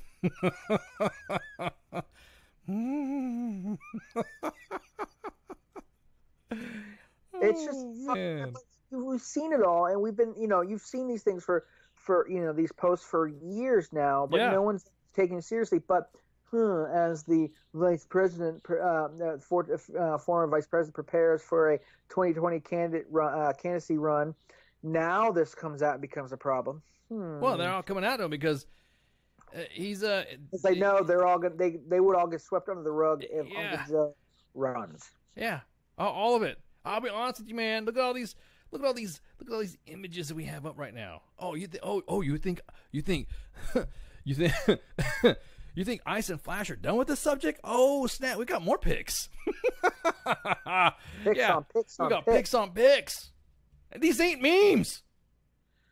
Awkward. There's look at already that been first one. there- Awkward. there's Do not- already- you kiss my son, I'm gonna punch you in the face. I There don't care there if is you're already some people saying that these pictures could be altered. there's live video. Like, I love that first one. That woman's face, like, the fuck. That right there, that little boy right there, and that image right there is fucking disgusting. Mm-hmm. That is disgusting. No grown man should be. No, I don't think so. 50 Shades of Biden. Cause. Oh hell no.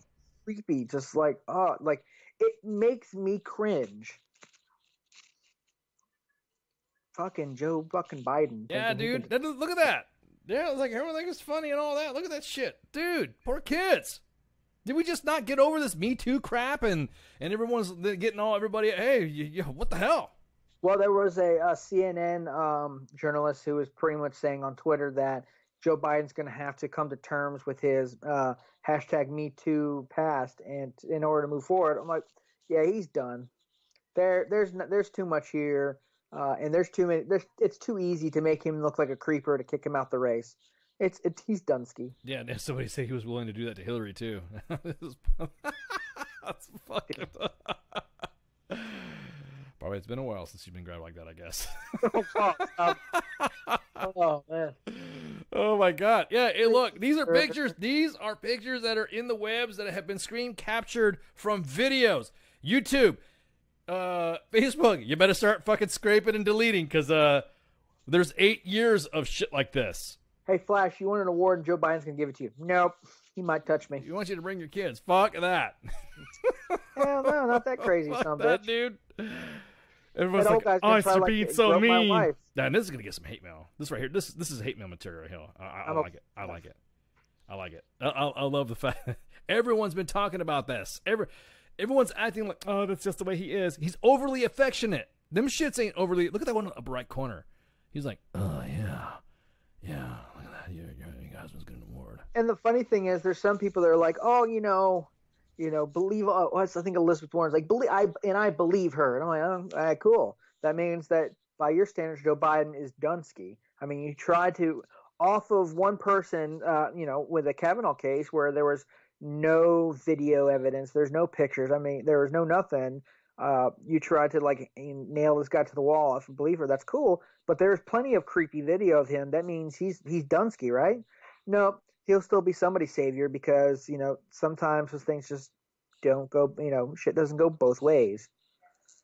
No way, dude. It ain't. It I mean, I'm already seeing right now. I saw it today. The inklings of people saying that all these images are doctored. That the majority of some of these images that you're seeing on the screen have been doctored. These are screen captures from video. You're going to put you all back in chains. Isn't that what he said?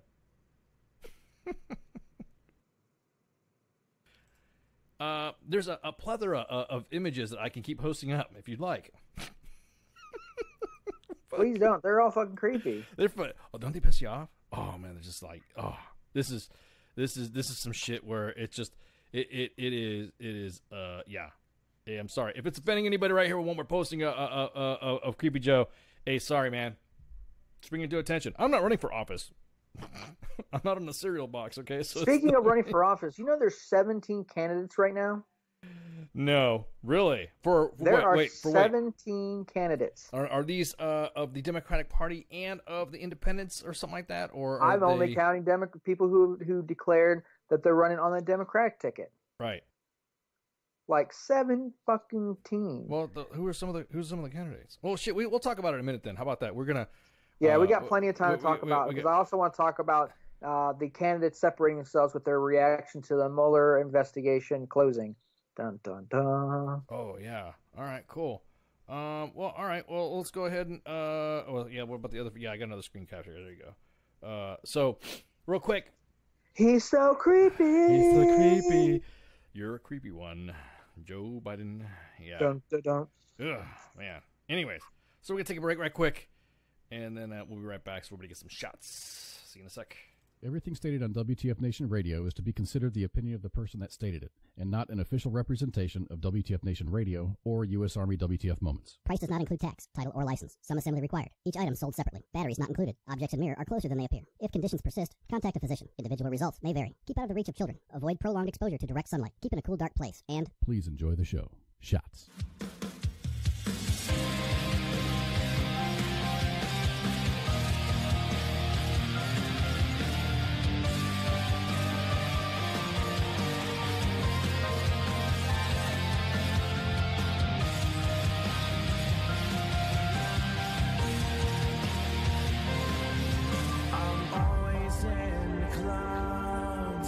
Looking up and fading out, serious shapes I found blow me away.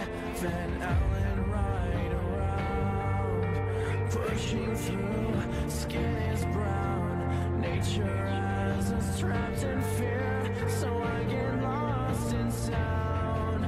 I wonder if you'll ever know why I am the way I am.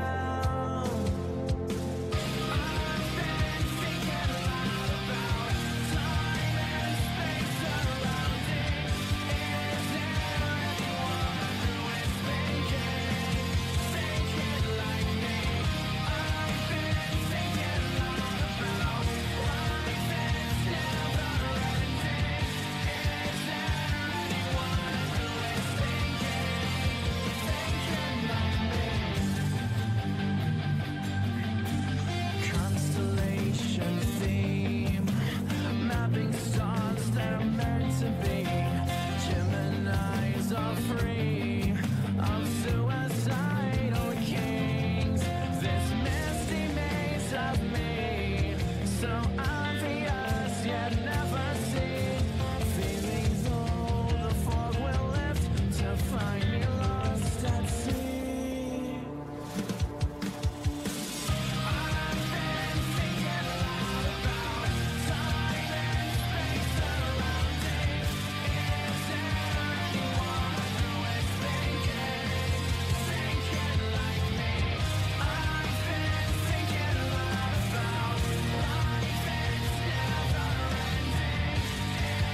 thinking a lot.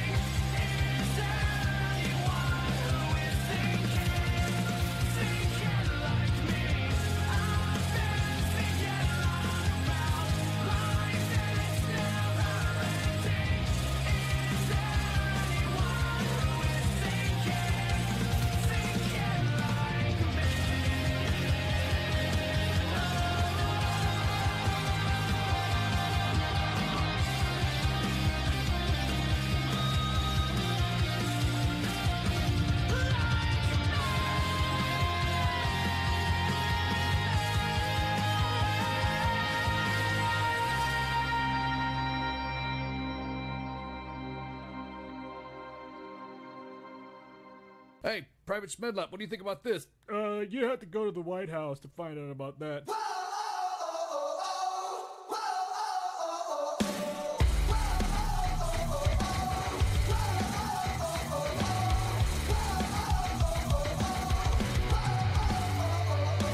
It's Friday night and I'm feeling low, and you're the reason that I do so. I'll keep on drinking till I comatose, or I pass out on the floor. You got me staring out the window, 8 hours late and you're a no-show. Where I'm from, that's called a no-go. I guess I should have known. Sleeping with one eye open, hoping to make it whole. Oh, you're always on my mind, but right here, right now, I'm better without you. Oh, I've had this for some time, but right now I know that I'm better on my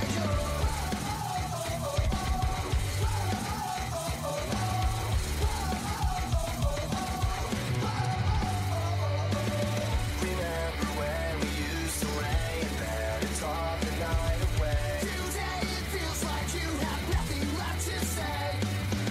I pack my bags and collect my things. Take what you want, but you can't have me. I'm keeping my heart under lock and key wherever I may roam. Sleeping with one eye open, hoping to make it whole. Oh, you're always on my mind, but right here, right now, I'm better without you. Oh, I've had this for some time, but right now I know that I'm better on my own. You and me are heading for a disaster, one I cannot ignore.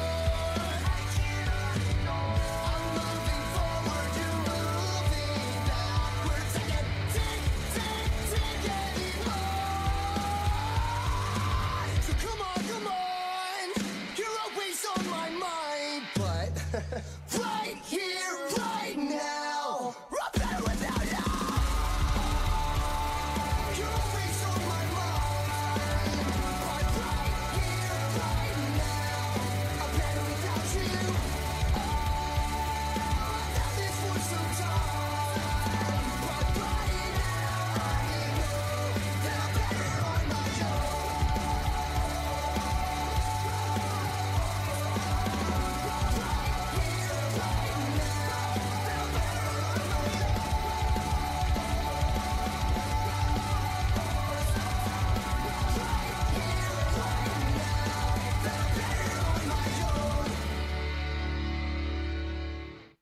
What is this Facebook Live? I've never heard of this shit. The voice of U.S. Army, WTF Moments. This is WTF Nation Radio. Everything stated on WTF Nation Radio is to be considered the opinion of the person that stated it, and not an official representation of WTF Nation Radio or U.S. Army WTF Moments. Price does not include tax, title, or license. Some assembly required. Each item sold separately. Batteries not included. Objects in mirror are closer than they appear. If conditions persist, contact a physician. Individual results may vary. Keep out of the reach of children. Avoid prolonged exposure to direct sunlight. Keep in a cool, dark place. And Please enjoy the show. Shots. And we're back. We are back for part 3 of the Monday edition. There's some question in the chat. Hey, sometimes we go from 2230 to 2300 depending on the night and depending on what's going on. But generally, if we have a guest, we usually go the whole 3 hours. But when it's kind of like kicking it like this and we got a couple hours to burn and we have just pretty much a fluid schedule for today. Yeah, we'll go up till about 22:30, 2300 Eastern Standard Time. That's 10:30 and 11 o'clock for those of you who don't know blah. But yeah, we're back. Ice and Flash, part 3 of the Monday edition. Haven't seen anything yet coming up on the chats or any hate mail coming back for saying that I hated the NRA. I was waiting for that shit to happen. But anyways, all right, Flash. What were we gonna say? What were we talking about? What was the next thing we said we're gonna talk about next? What was up on the schedule, on the docket? What the hell were we just talking about? God, see, I'm like losing it. I'm old. And my memory's going. I got forgetting Alzheimer's. All that. Is your mic muted? Hello, Flash. But anyways, so finish up real quick about the Joe Biden stuff. Yeah. So what? I posted the pics. Who cares? I'm just telling you that this is what's happening right now. And yeah, somebody said that we needed they needed to bleach their eyes from seeing that. I honestly cannot even. Yeah, you can't unsee those anymore, right? Don't worry, they'll be saved on Facebook. Well, that's if Facebook doesn't take it down because it's all political and stuff. We might get in trouble for that. I don't care. But hey, just highlighting some stuff right now that everyone's making. There's, like I said, 8 years of screen grabs, captures, and images of him doing stuff like that. So if you're not caught it by then, or you don't know what they're talking about, or just Google eyes Creepy Joe, Uncle Creepy Joe, then you'll know exactly what's up. But at any rate, okay, real quick, I'm going to cover a story that we have. Look, look. We serve the WTF Nation. WTF Nation also includes veterans. Even though it is tied to U.S. Army WTF Moments, we even help out our sister services and sister veterans. So meaning that the veterans that are in other services, we do help. It don't matter. I mean, the whole veteran community is supposed to be that way. It's supposed to be inclusive. All one big team. Yeah, one big happy family. So a while back, except the Coast Guard. Fuck those guys. Actually, after what happened with the government shutdown, I've decided to parlay myself from doing any ragging on the Coast Guard for a while, just a while. I don't know when it's going to come back, depending on what mood I'm in. But anyways, we have people saying, "Oh, how come you guys, you guys don't really do shit. You guys don't really do this. So you guys talk about this, and you're dropping memes, and you're talking shit. You're posting crazy videos. You know what you're talking about." Blah, blah, blah, blah, blah. Hey, that's just the second part of what the WTF Nation's all about. Believe it or not. It originally went from being savage to what you guys consider being savage and just tearing people down, to lifting our veteran community up, to make them go through it and their families. So now I'm going to tell you a heartwarming story. Heartwarming. This is heartwarming. It's us. It's all about the kids and the children's to be protected, because in the end, they're the one. This is the month of the military child. We all know that now. April is designated the month of the military child. The Chief of Staff of the Army, General Milley, with Elmo, busted out a video today on the main page talking about resiliency and all that. Well, at any time, and everybody that works at WTF Nation Radio and U.S. Army WTF Moments, immediately when there's a kid in need, I'm sorry, It's the little ones. The little ones are tugging the heartstrings. The little babies. Now, you guys know of the situation that currently, for some reason now, that TRICARE is not, or TRICARE did not, or is not being covered by kids with the helmet. That need a helmet. So the next picture is gonna, everybody get ready for the next picture up here is a little one that needed a helmet. And TRICARE, TRICARE doesn't provide it. Everybody knows about the condition. The kid is a Navy brat. Plagiocephaly. I can't even pronounce the name of it. So a few days ago, the main page posted a pic to get the kids along. This, honestly, I think is the biggest fundraiser that the main page has. They're the ones that actually kick the cash over to families that do that for surgeries or needs that costs that cannot be covered by TRICARE. The vet team, as in the team within the main page, the WTF Nation staff that goes through all of these to get them vetted. So it's not just like, hey, we're just going to give them money like that. So little Matthew here needed a helmet. So that pic right there, he's holding up a sign and it says, thanks for helping me fix my flat. And I just want to say this. Yeah, adorable little kid, adorable little guy. And I tell you what, this helmet thing, AER. We talked about this before on Sergeant's Time. The AER is now providing funds, but it's kind of slow. It's not slow because of their lack of not processing it fast. They just now started doing this. So hit up AER. AER can't do it. Hit up the WTF Nation. WTF Nation will help your little ones out. We've posted plenty of little ones. I mean, I can go for days of the little ones that we've helped out with the. This is what we're all about, guys, gals. This is what we're all about. This is the WTF Nation that all the memes aside, talking all this crap. You guys do is piss me, whatever. All those. This is what it's all about right here. The little ones. Look at that little face. That is adorable, isn't it? Oh man, adorable. You know why we mess with other people though? Because they're adults and are accountable for their stupid actions. Kids haven't done shit, so why not help them? Right. And I'm glad that the veteran community will rallies around with their monetary donations to help make this stuff happen. Right. It is again a testament to you, the WTF Nation, that kick in just a couple bucks to help this out. To help, every time there's like that, and I'm sure there's every time some of these go unnoticed as well. Some of it will go to another thing, or somebody will provide a large donation to help the others that you don't see. Take for instance, we have the one that was done. Guy was pretty artsy, knows how to paint and stuff, and turned his little kid's helmet into the Star Wars pod racer little helmet. So if that doesn't get you in the fields and tell you this is why I do it, this is why Flash does it, this is why everybody else here does it on WTF Nation Radio and works for the WTF Nation for this. Don't get me wrong, we like pissing people off with the memes and videos that gets everybody riled up. That's fun. It's fun. It's just fun. I came for the shit talking. I stay for how I can help my veteran community. Right. And if our particular contribution is with U.S. Army WTF Moments and WTF Nation Radio, then so be it. Right. That's the little ones. The Fix a Flat kid is awesome.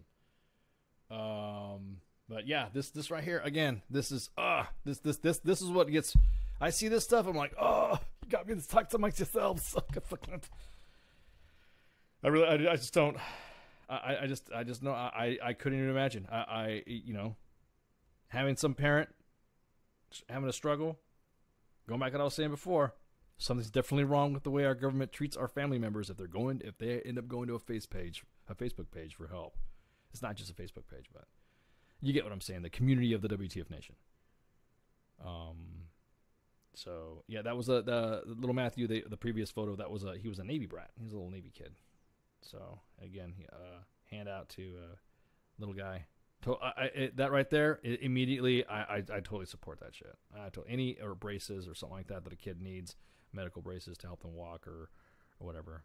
That's what it's all about. I'm not saying that the little kids get priority, man. Sorry, I'm not saying they get priority over a lot of other stuff, but they seem to move up in line a little bit to do it. So that right there, it was really good to see the actual discussion of, hey, let's get this kid squared away, blah blah blah blah, and then watching the staff working on it and then getting it posted. I love it. That right there. When there's some days that I just feel, man, it sucks, and just I'm sucking through, and man, whatever, and then I see that on there, and I'm like, oh, I can't complain. Can't complain. Hey, nope. So, anyways, that was the plug for the main page about helping out with the Fix a Flat helmets. I guess we just call them that now. So, what were you gonna say, Flash? Oh shit, I don't even know. What were we gonna talk about? We were gonna talk about the new. Now that we're having a little bit more of the congression. The 2020 presidential candidates for the Democratic Party. Yeah, that's what we're gonna talk about. Yeah, we're gonna go. Yeah, that's right. Go ahead. Go for it. Okay, so we're just gonna. So some of these names you might have heard already. Some of these names you might not, but these are the ones who have declared that they are running for the Democratic ticket on the 2020 election. First one is John Delaney. He's a 55-year-old businessman and former Maryland congressional representative. Has been running for president for almost as long as President Donald Trump has been in office. He announced his campaign in July 2017, according to Boston Radio. Andrew Yang, the 44-year-old founder of Venture for America, described the New York Times as a teach for America for entrepreneurs, has been running for president for more than a year. He's built his campaign on a pledge to provide a universal basic income of $1,000 for each month for every American adult. That'd be great. Senator Elizabeth Warren, at the end of December, the Massachusetts Democrat, 69, began her presidential bid. The former Harvard bankruptcy law professor, who has drawn headlines for her DNA test, of course, she took to prove that she was 1/16th or 100,000. Yeah, 1/1024th of, excuse me, a Native American. She is known for advocating for more regulation on Wall Street and big corporations. She used to be a advisor for former President Obama before she was a senator. Next slide. Julian Castro, the former Secretary of Housing and Urban Development, 44, announced he was running in January in San Antonio, Texas, where he was the mayor before joining President Barack Obama's administration. If elected, he would become the country's first Latina president. Number 5, Representative Tulsi Gabbard. Gabbard. Yep, Tulsi Gabbard. Yep. Tulsi Gabbard, the 37-year-old Iraq veteran who represents parts of Hawaii in the House of Representatives, announcing in January she was running. Gabbard is both the first American Samoan and Hindu member of Congress. She's an economic progressive and critic of America's armed intervention abroad. She has faced scrutiny for being socially conservative, according to Vox, because gotta have it, can't have it both ways. What's her stance on the wars and stuff? Is that just saying we need to continue continue securing the nation's security? What was that? What is it? She's of the opinion, and I'm paraphrasing, of course, that we need to stop intervening, including with Venezuela and stuff like that. We need to stop intervening. There was something with her talking about Syria's President Bashar. It's been so long since we talked about him because we practically own the country because we're there. But talking about him, and she's gotten some flack from that. But she's of the opinion that we need to be done with all that. Senator Kirsten Gillibrand, the New York Democrat, 52, announced in January she was throwing her hat in the ring while appearing on The Late Show with Stephen Colbert. The two-term senator has a reputation as a fierce dissenter of President Trump, calling him to resign over sexual assault allegations, which the president has denied. Dun-dun-dun. Cute ad. She's got a nice butt. Number 7, Senator Kamala Harris. You're supposed to be talking about me too. You're talking about somebody's butt. Who are you talking about? Is that I'm sorry. It's not my fault that People Magazine has ads, and one of them has a girl with a cute butt. Oh, gotcha. Okay, so all right, so you were commenting on somebody because you said that's a nice butt, and then you said Kamala Harris. I'm like, whoa, hey. Probably not. Senator Kamala Harris, the 54-year-old California Democrat, announced her candidacy on Martin Luther King Jr.'s Day, while also paying tribute to Shirley Chisholm, the first black congresswoman and first black woman to seek nomination for president for one of America's two major parties. Harris is a former prosecutor from Oakland area, told Good Morning America, "My entire career has been focused around keeping people safe."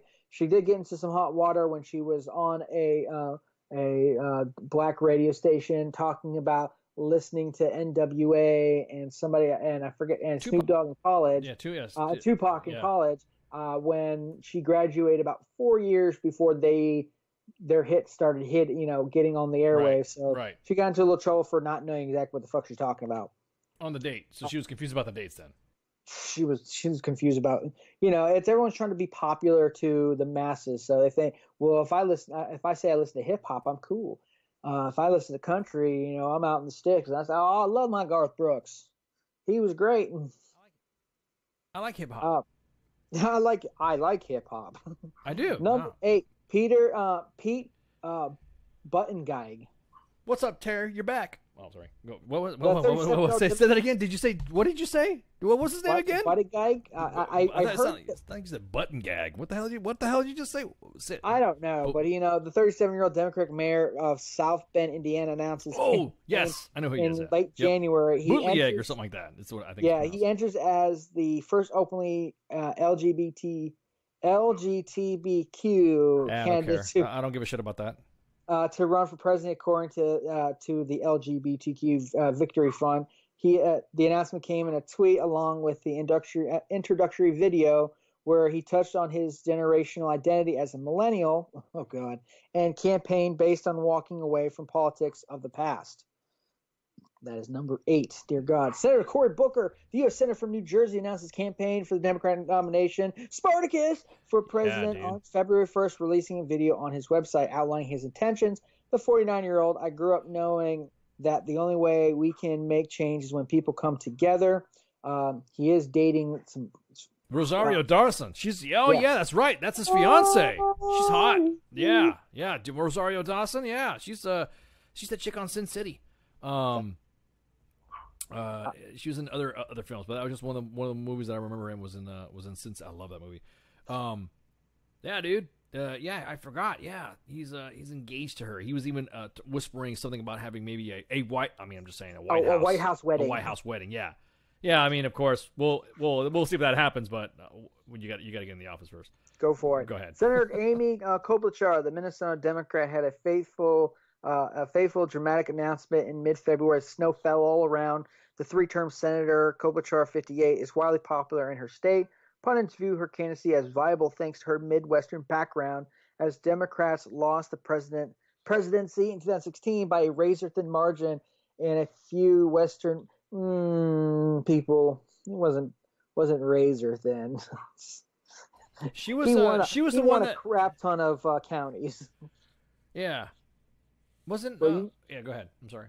No, just like you go ahead and call it razor thin, but right, exactly. What were you going to ask before I move on to our next candidate? We're still talking about Klobuchar, right? Yeah. She was the one that was announced her candidacy for the president in the snow, and it snowed like almost a foot, and she was out there.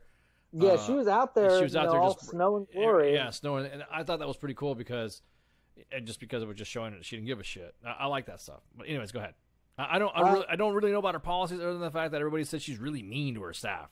That's what I heard. They say she's really mean to her staff, but she does also have the reputation of working across the aisles, co-sponsoring several bills with big bipartisan support, which a lot of Democrats, or a lot of Republicans like, but some Democrats don't, because we've lost the art of compromise, so it's my way to the highway. So God forbid somebody has the record of working with the other side. Anyways, Senator Bernie Sanders, the man is not dead yet. I think everybody needs to give me your fucking money. Sorry, that's what he's like. Give me your money. Shut the fuck up, Flash. Everybody, give me your money. Sanders, 77, announced he would again seek the Democratic nomination for president, having lost in 2016 to former Secretary of State Hillary Clinton because the DNC decided, screw you, we're giving it to her. We know about him, longtime independent from Vermont, running for the Democrats because he can't win on the independent ticket. Governor Jay Inslee, the Washington governor, 68, announced his candidacy on March 1st with a clear message. He is not afraid to talk about climate change. Whoop-de-fucking-do. Who's this guy again? What was this dude? Yeah, no, you weren't paying. Governor Jay Inslee. No, I mean, no. Governor. What? No, that's what I'm saying. I mean, I got the name, but who is he? What was he again? You said governor of what? Of who? Washington. Oh. The Washington governor. Yeah, nah, I'm not feeling him. Go ahead. And he was like number 3, you said? Well, he's just on the list. He was number 12 on the list. Gotcha. This isn't ranked in order of who. Okay, gotcha. Go for it. It's just a list. Now, there's Governor John Hickenlooper. Governor John Hickenlooper. I want him to be President Hickenlooper, who was governor of Colorado from 2011 to 2019. I'm going to go with that one. I'm not. Yeah, go ahead. Yeah, go. Good. Next. I want Hickenlooper to win. Go Hickenlooper. Okay. Why do you want Picky Boogers to win? Why is that? want to say his name. Beto O'Rourke, the 46-year-old former Democratic representative, brought to the national consciousness last year with a much-discussed run against Ted Cruz. Kind of gave him a little bit of run for his money, but then Ted Cruz went, nope, this is game over. Though O'Rourke lost, the El Paso politician did so by a narrow margin. I thought it wasn't a narrow. I thought it was a slaughter. It wasn't like at first it was very narrow, and then like it was like 3-1 victory. So, but it's People Magazine. But he's still running for it. Has raised quite a bit of money, and even said that came out and said that his secretaries would have a town hall every month. All right, cool, go for it. For what? I mean, what do you mean the secretaries would have a town hall every month? His cabinet would all, every whatever. What? It was just like when Obama said that they were going to post all the bills on the web, and just like when D. Treasy said that there was going to be discussions on having a press secretary. The last time? What was the last time the DOD had the SecDev had a fucking press conference? You know what I mean? When was the last time the DOD actually did their own press conference? That's what I'm saying. Pentagon. It was like several hundred. Why do you think Ice and Flash can't get our press credentials? Mm-hmm. Because of that shit right there. Because why? Why? Because we can't. If you're not holding no fucking press conference inside the DOD, inside the Pentagon, then we're not gonna. There's no need for us to get it. And they're like, you're who? It's just So that's the Democratic. That's Democratic candidates, and don't forget, President Donald Trump is running again. So who's he going against? Is there anybody? Has anybody in the Republican? They've been kind of quiet. No one's been saying shit. No one of any seriousness, because honestly, and this is another thing we were talking about, is the Mueller investigation has officially come to an end. That's what we're going to talk about. That. So this is our little segue into that. Got it. The Mueller investigation. Mueller not last week, the week before, turned in his 400-page document on the investigation. Now, there's quite a bit going on with the investigation. There's a lot of indictments. There are some convictions. There are some actual pleas. There was one actual case that went through court. Let's see, and there was a lot going on. So he finally turned in. Everything, and everyone held their breath. What's going to happen? What's going to happen with this? Well, then the Attorney General Barr, gets the investigation. His job is to interpret it and to write a summary that goes to Congress and everyone else, because they say that a lot of the stuff has to be kept secret. Their methods, who they talk to. And there's no legal basis for Barr to actually release it. The long and short of the summary, or the 4-page summary of the 400-page, is that there was no collusion. And Barr pretty much wrote that while there was lots of people who have been indicted, lots of those being Russian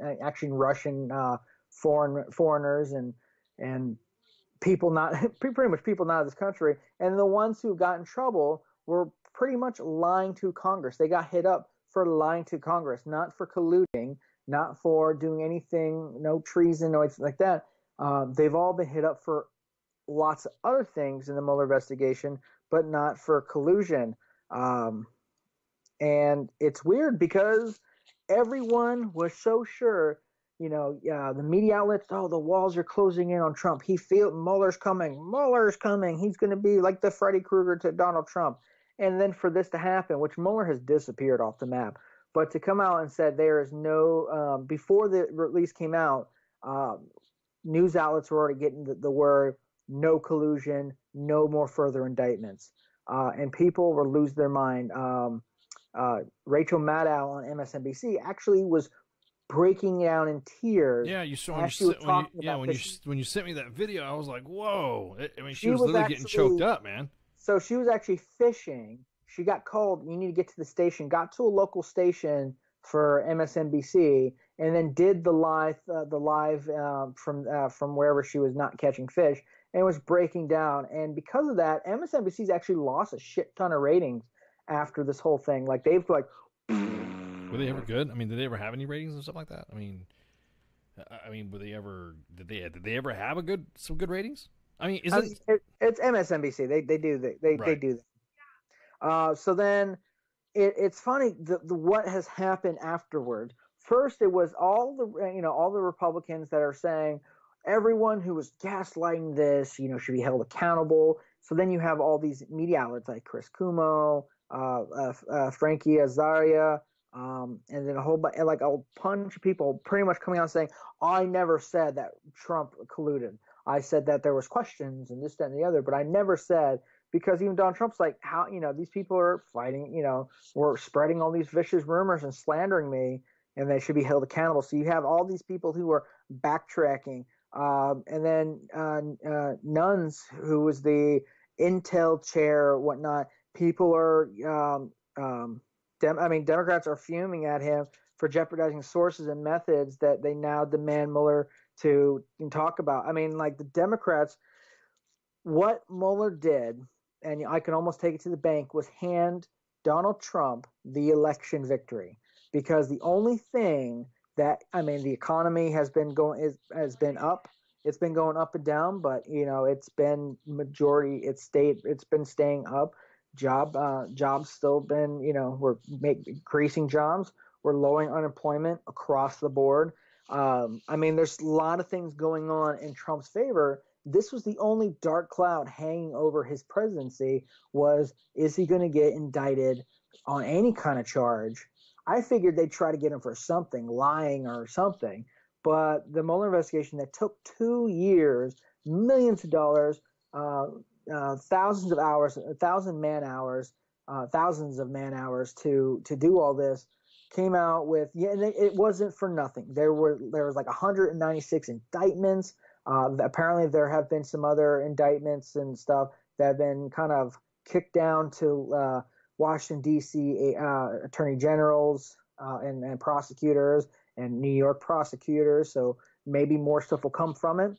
But the long and short of it was Treasy somehow, even though everyone was saying the walls are closing around him, he won't get got, was able to go scot-free. And now he's been walking around with a peacock with brand new feathers because no one's got anything on him. John Oliver.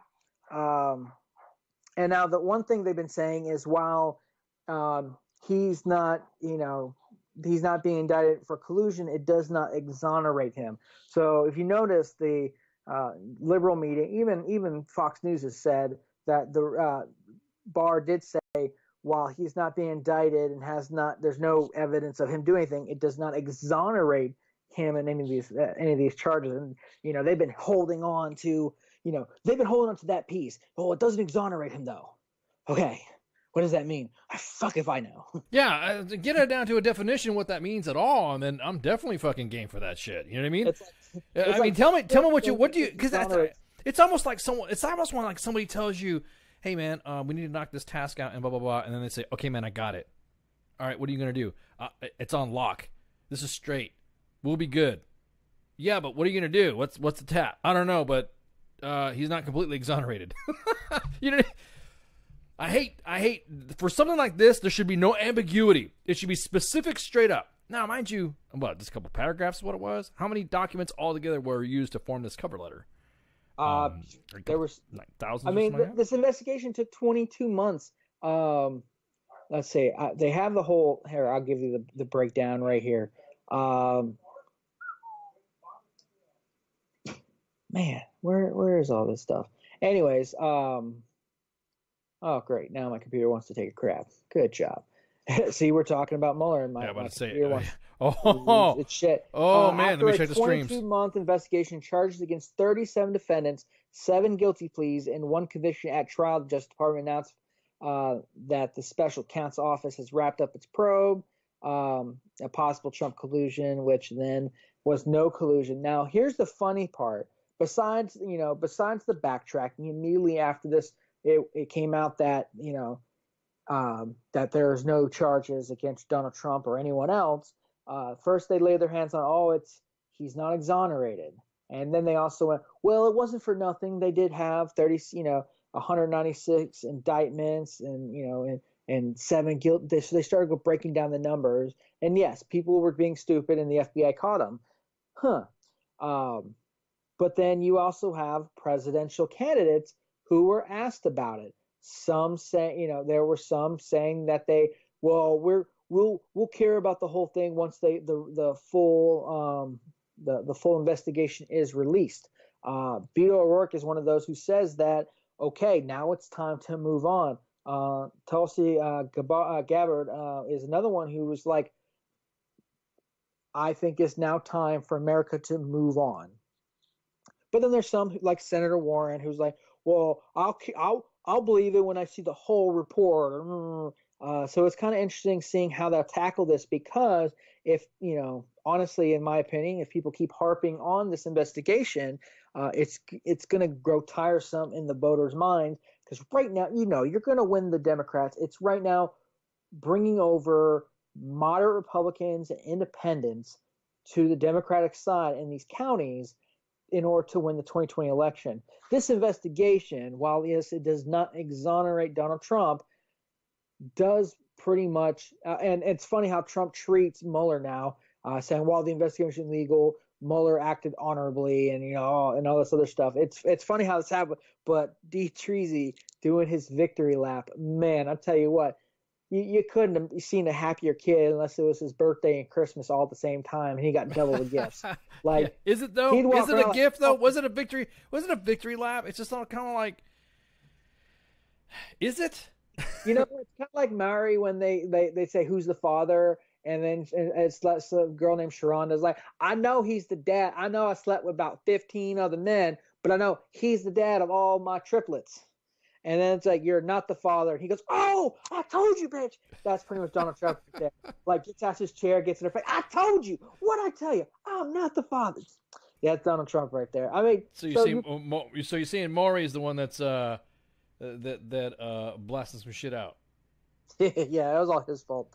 What's funny is now people like Rand Paul immediately are turning on this, going, and it wants an investigation into the Obama administration and Hillary Clinton's camp for some of these allegations and spying on the Trump campaign and stuff like that. Apparently, this investigation is not done, but the Republicans are turning around and now using it,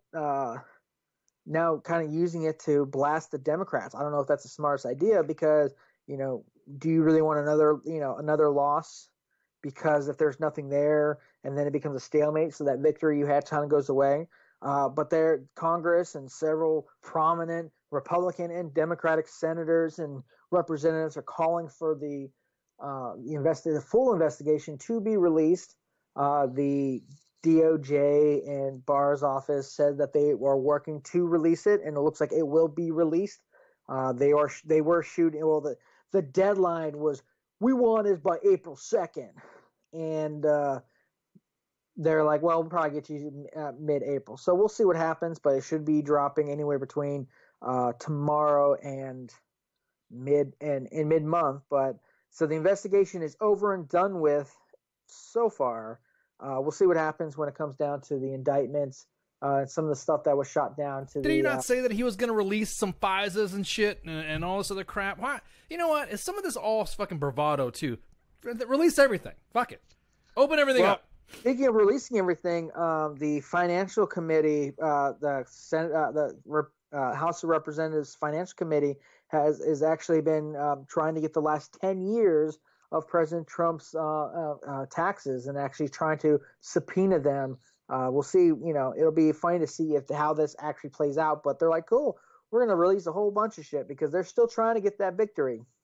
They're trying to get something, because right now, I mean, honestly, what do the Democrats have in terms of stuff to lay their hats on over the past 2 years of Donald Trump's campaign? They were able, thanks to Republicans, able to stop any kind of health care or whatnot. Poor poor reaction time to disaster areas like Puerto Rico. And then what? What else does Donald Trump, what is Donald Trump losing on? The transgender ban, while, I don't personally agree with that for the military, has gone through some legal hurdles, and it looks like the ban is totally legal in I forget who made that determination, but somebody said it was, some high court said it was an actual legal order that transgender service members would not be allowed to serve or continue to serve or something along those lines. Doesn't look good for. Donald Trump's biggest losses are social.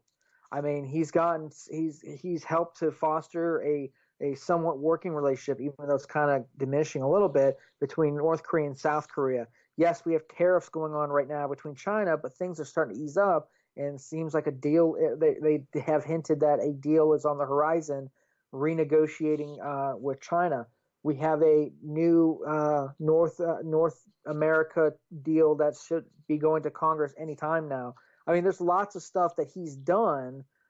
Granted, not a lot of his secretary people have done a lot of great job, but Donald Trump has made big strides, and you can no longer say, "Oh, thank you, Obama, for the economy," because it's been, you didn't thank Obama for the recession. How are you going to thank Obama because things have turned up? Because Donald Trump has made some moves that have, and sometimes his bolsterous tweeting and shit like that has actually helped to keep companies, or as he says, it keep companies in America and stay in America.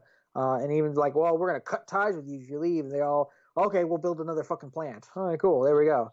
Yeah, but see, what makes me mad though is that is that when a company is trying to do something and a company's trying to do managing their stuff without knowing what's going on, he automatically goes from president mode to he thinks he owns that fucking company. Look, the reason why Ford is moving away, or whatever GM is moving away from building electric cars, and whatever plant was closed, or whatever that was back in the news a couple weeks back, is because they're moving operations to build more other cars that are not feasible to build these electric cars. So everyone's got the ass, and he's like, no, you need to keep that shit open. So the president is demanding to companies that could be possibly bankrupt for making company decisions. See, I don't fucking like that shit.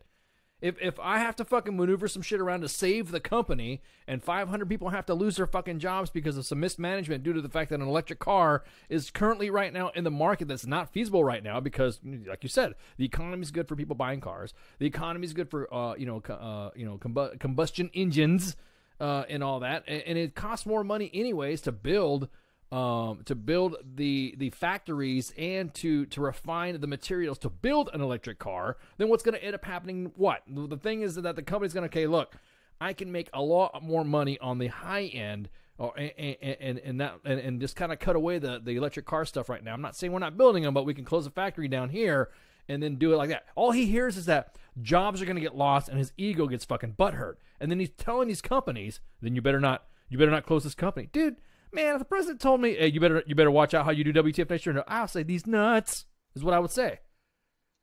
You don't tell me how to run a company. I don't care. Hey, look, I don't care if you are D. Treasy. I don't care. But if I got a good company and I have to make decisions within my company to save the company, now mind you, I can't even remember how many jobs it was going to be lost. But he was talking about something that something else could be. Look, there's going to be some give and take. All companies do this anyways. They grow, they expand a little, and then they collapse on themselves a little bit. They expand a little, all companies do that. They cut certain things and all that. That's just the way the economy works. It's like a living organism when it comes to shit like that. But when I'm going to call Ford up and tell them they need to not close this plant, or what? You're going to try to be that Zuckerberg shit? You're going to close my Facebook down or something like that? You want Facebook to be run by the government? Well, that's not how it works. Don't tell me that you're going to close my company down or you're going to demand that these factories are all that, or you're going to say I'm going to move some tariffs. Don't tell me as the government. You're going to tell me as a government that you're going to penalize a company in the United States for doing company shit.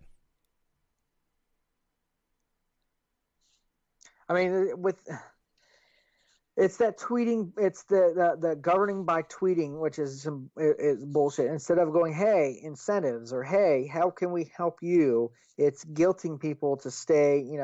you have to stay in and do the, you have to stay here, and it's worked for some. It's not like he hasn't, says he's convinced people to stay, but it's just. Right, exactly that. Jake Ford's got a good point. For the first time ever, China is being sold rice. That's like selling ice to Eskimos. Yeah, I don't think we could ever sell you, buddy. Well, anyways. Yeah, well, the price. Anyways, we're talking about ice. We're talking about the solidification of water. But no, I get there are some points. There are some good points on other ends. But to tell a company, I don't care if the company, because now you're gonna have auto workers, the unions. The ones that hated T. Treasy are now coming out with their hand out. Hey, this company is closing down, so I think you need to go ahead and get involved. You should not close. Man, I would close the company down just to spite them. I would move the other jobs and offer the other individuals that work at these plants, hey, you want to work somewhere else? And you can get some here and all that, and you might have to move. I tell you what, the cost of moving a family or moving somebody to go from one place to the next to a better job, I can see that. Is better than keeping that factory open for an electric car. Who cares? You're right. I don't think anybody's ever fought to keep companies in the U.S. None, Justin. You're correct. I have not seen anybody. You're right. I want to see companies fucking, back in the day, made in the USA. Every country was proud of saying what their products came from. If you don't believe me, get a BMW and tell them the car is crap. In Germany, they fucking lose their shit. Or a Mercedes. Or a Volvo. Somebody was a Volvo. A Volvo, you mean? Yeah. What's on her mind? No, I'm seeing like being thrown around. There's like a bunch of chat. Everyone's like Volvo this and Volvo that. I just see now the Prezi nuts. Oh man. But anyways, yeah, you don't threaten. The government, do not threaten a company like that, because if you're gonna sit there and talk shit about that, the government telling a company that you better not close this factory down, then don't say shit when Elizabeth Warren is talking about breaking up Facebook or breaking up Google or Amazon. I mean, it's not going to happen, but so don't think that everyone's it's on the both sides of the spectrum. You need to close down WTF Nation Radio, U.S. Army WTF Moments, because we don't like the way you're saying it, and we hear that you're doing some stuff and all that, and we just you need to close it down. Or other expand. No, you can't do that because no, I don't care what the government. I don't care. You and what army? You need to shut the fuck up. God, man, I can't. That's my own. I mean, there's little nuances of D. Treasy that goes on about other shit that. There's some other stuff that he's okay at and he's good at. And there's other stuff that I was like, what the fuck are you thinking, dude? That's the most erratic president I think we've ever had. Isn't he? He's like erratic. He's like, you get him pumped up and hyped up and get him all hyped up, and then you give him a line, you give him some fucking talking points, and he's out there talking, and then you could totally tell people around him going, oh fuck, he's going off the talking points. He's going off the talking points. Or he ran out of things to say. In other words, he didn't keep to his message. Man, he's been having rallies now that last 4 hours and shit. Unreal.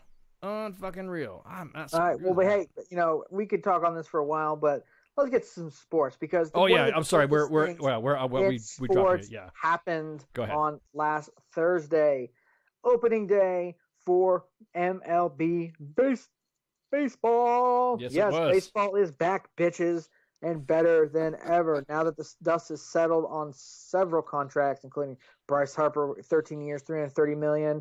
Manny Machado getting $300 million. Mike Trout getting $430 million for 12 years. A couple of extensions. Chris Sale with Boston Red Sox getting an extension. DeGrom with the Mets getting an extension. The dust is settled and it's game time. It was great. Yankees beating the Baltimore Orioles in the home opener 7-2. It was awesome because my office actually had a little opening day party and we grilled little brats on this little George Foreman grill in the little patio area, and they rolled out a big TV and they couldn't watch the Nationals game because fuck the Nationals. who lost to the Mets 2-0 that day. And so I got to watch my Yankees stomp all over Baltimore. I'm not going to go through all the stuff, but there were some really good games from the start. Pittsburgh and Cincinnati was a good game to watch.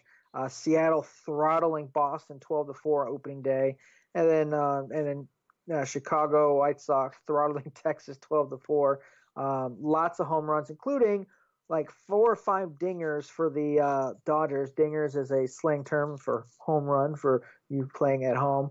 Currently, right now, I mean, you could talk about the MLB standings. It doesn't really matter because they've only played like 5 games right now. Leading in the American East is Tampa Bay Rays, 4 wins, 1 loss. Shocker.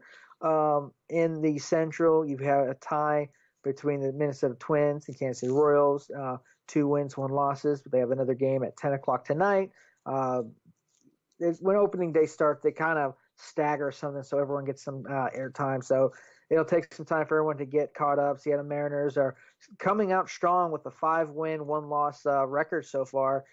In the National League East, Philadelphia Phillies are undefeated, 3 wins, no losses. Play later tonight. The Mets 3 wins, 1 loss.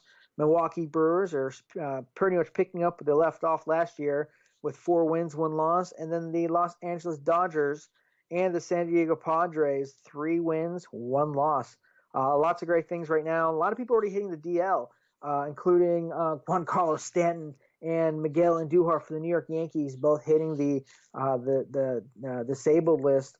A couple other ones for like the Red Sox. A couple of prospects already getting hit for like Tommy John surgery.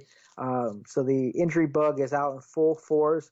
Even Dodgers Kershaw, Clayton Kershaw is finally going to make a rehab start. He's been down and out since last year.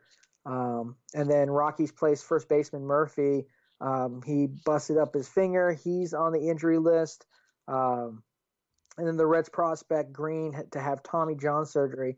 So injury bugs is already like starting to swipe up people. But so far so good. You know, it's great for baseball to be back. We're getting close for the NHL and NBA. NHL, NBA final playoffs. Those are coming up soon. What happened? Were we in the Final Four yet for NCAA basketball? We are. Let me skip to that because just move on to that right now because me and Baby Ice saw some games yesterday, saw last night. So go ahead, continue. Go ahead. See, I'm trying to click over to my right, the right thing now. Hold on. Yeah, it was some. There's always been some really great games. I mean, I'll tell you what. Like I watched this. I always watch it every year. This year was a really good year for games. Right now, so we're in the. Let's get to the Final Four because we were in the Elite Eight. Oh, come on! I need a better bracket thing. Come on, don't be lame. Yeah, see, that's being lame. Right now, Final Four. Auburn, again, at number 5, Auburn is going against number 1, Virginia. Go Cavaliers. And then number 3, Texas Tech somehow made it to the Final Four to face number 2, Michigan State, who beat Duke, which a lot of people are considering it was like this was Duke's year to win. The next games are on both on Saturday at 6 p.m. and 8:49 p.m. Eastern Standard Time. But we're in the Final Four. I mean, it's been a crazy one. A lot of the Cinderella, there was no really good Cinderella stories. Only a couple of 16 seed teams were able to make it through to the next round, but then quickly got their ass kicked out.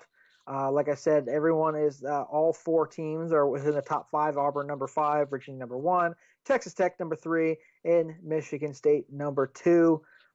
It's been awesome. A lot of people. There's a lot of prospective prospects going into the NBA, going to declare for the NBA draft after the NCAA men's basketball tournament. On Saturday, April 6th, we should have it down to the last 2. Who's it looking like to be in the bracket though? I mean, who are the faves to all this? I mean, I'm what's your take on it? Say that again. Who do you think is going to take it? I mean, we're down to the last 2. You said. I tell you what, Virginia fielded 4 different teams in the NCAA tournament, which was great. But number one, Virginia. I think Virginia's going to beat Auburn. Auburn was, no one really.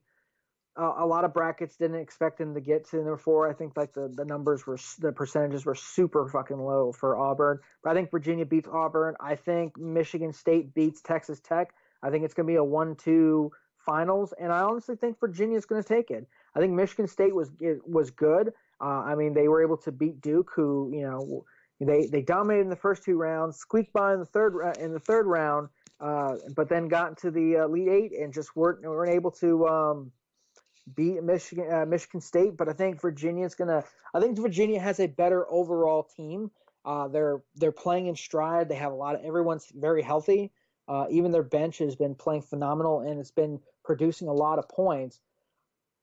I honestly think that's going to be a Virginia game, and I think it's going to be, that's what I think too. 69-67. Over. I think it's be close. Yeah, no, I'm definitely with on that one.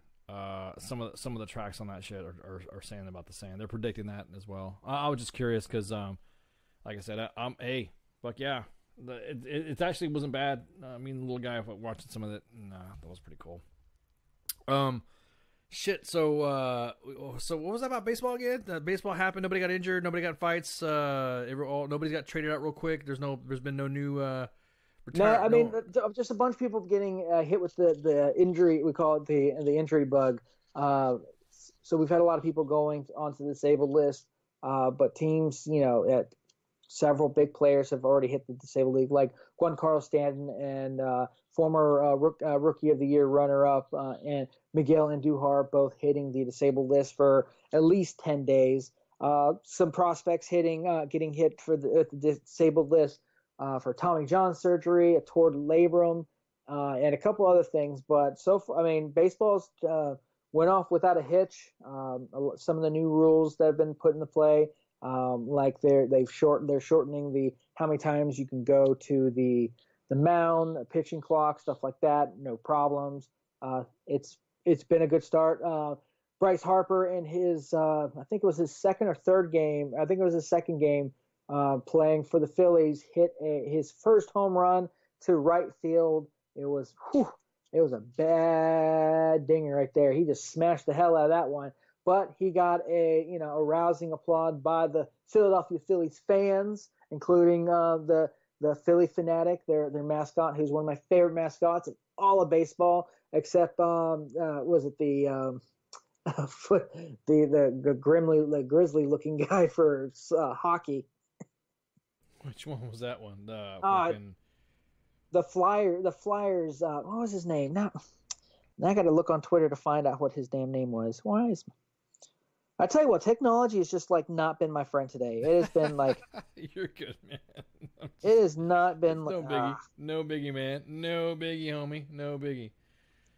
No, I'm going to cut bait on this. Let's talk future time. Hey, don't forget, we are on Instagram, Twitter, Periscope, Facebook, Mixer, the TuneIn app. We're on YouTube, and don't forget, you can always go to WTFNationRadio.com for content.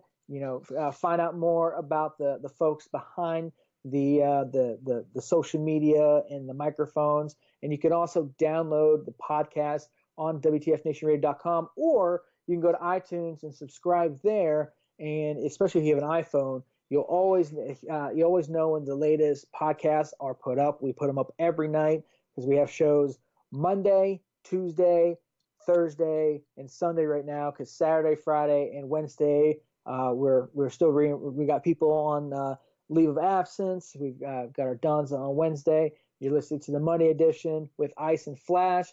We got Tied Up Tuesday with Minx. Thursday, Sergeant's Time with Ice and Spanky.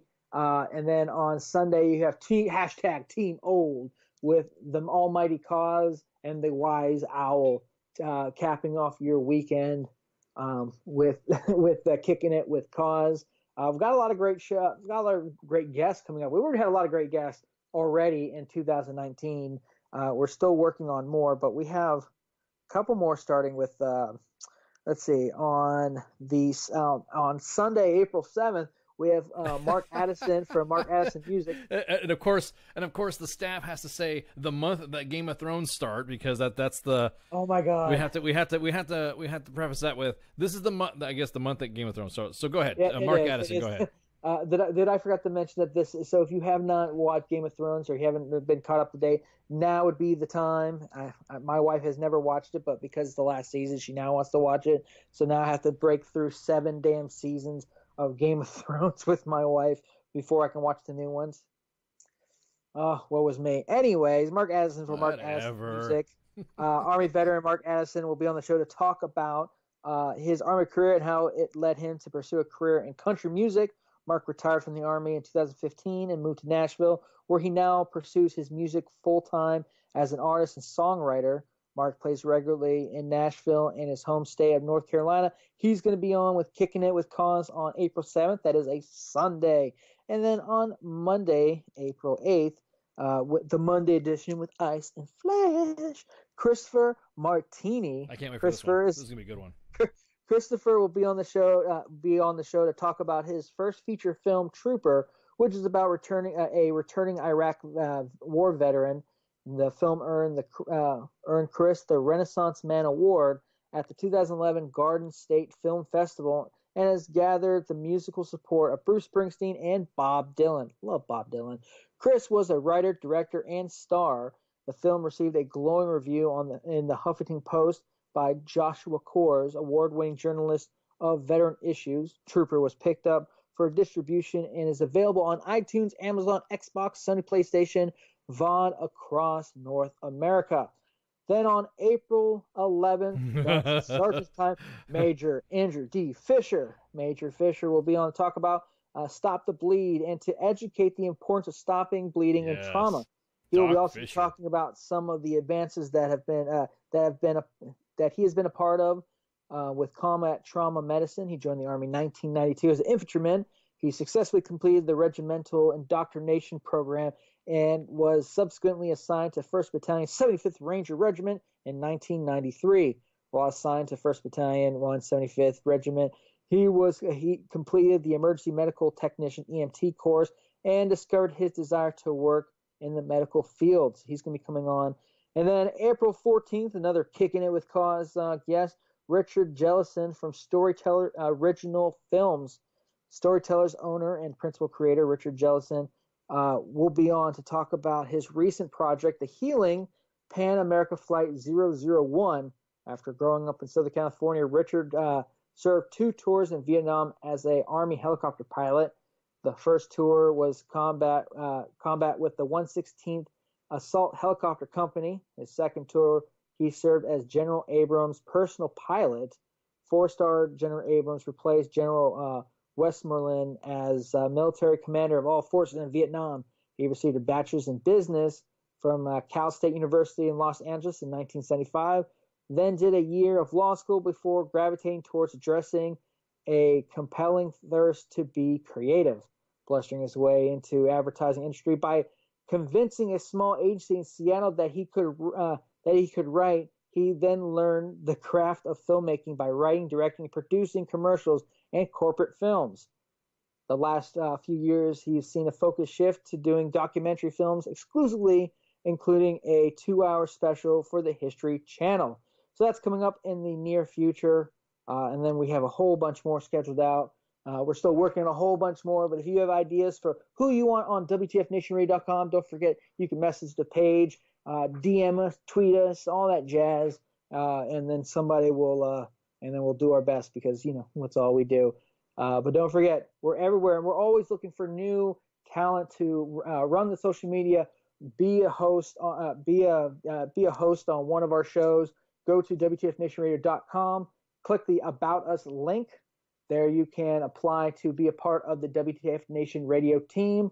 We're looking for talented people that can converse intelligently on the microphones, like at least like me, not maybe Ice, but at least like me. But we're always looking for new talent to join our ranks. So if you want to be a part of the WTF Nation Radio team, or somebody who might, go ahead and go to WTFNationRadio.com and apply today.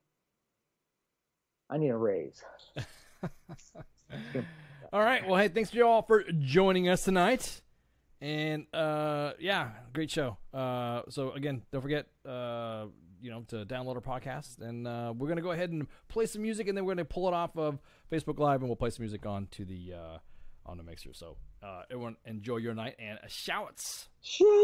Everything stated on WTF Nation Radio is to be considered the opinion of the person that stated it, and not an official representation of WTF Nation Radio or U.S. Army WTF Moments. Price does not include tax, title, or license. Some assembly required. Each item sold separately. Batteries not included. Objects in mirror are closer than they appear. If conditions persist, contact a physician. Individual results may vary. Keep out of the reach of children. Avoid prolonged exposure to direct sunlight. Keep in a cool, dark place. And please enjoy the show. Shots.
Intergalactic horse, and we'll ride into the sun, yes, into the sun, where we'll take the day by planting a flag right there at its source. Space Force.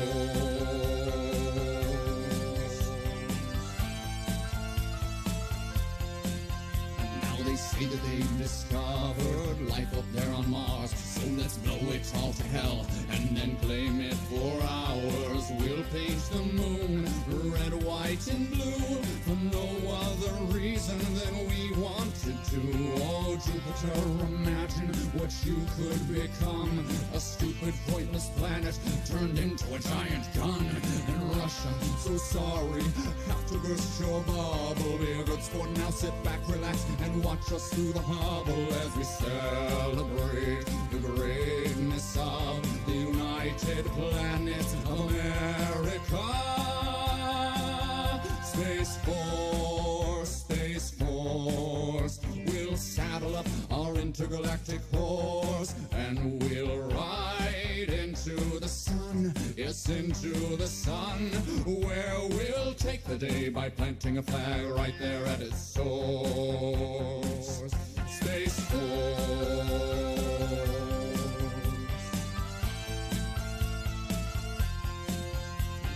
We'll go to infinity and beyond, beyond. You'll hear our manly voices singing Space Force strong.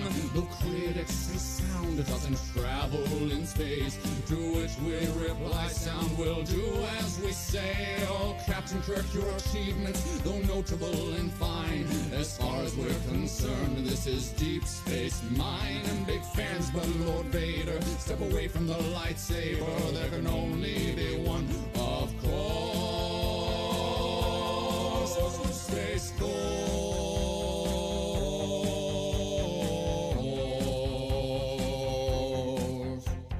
Ra-da-da-da-da-da, ra-da-da, ra-da-da, ra-da-da-da-da-da-da-dum-dum-dum-dum, ra-da-da-da-da-da, ra-da-da, ra-da-da, ra-da-da-da-da-da-dum-dum-dum-dum-dum-dum. Space Force, Space Force. We'll saddle up our intergalactic horse and we'll ride into the sun, yes, into the sun, where we'll take the day by planting a flag right there at its source.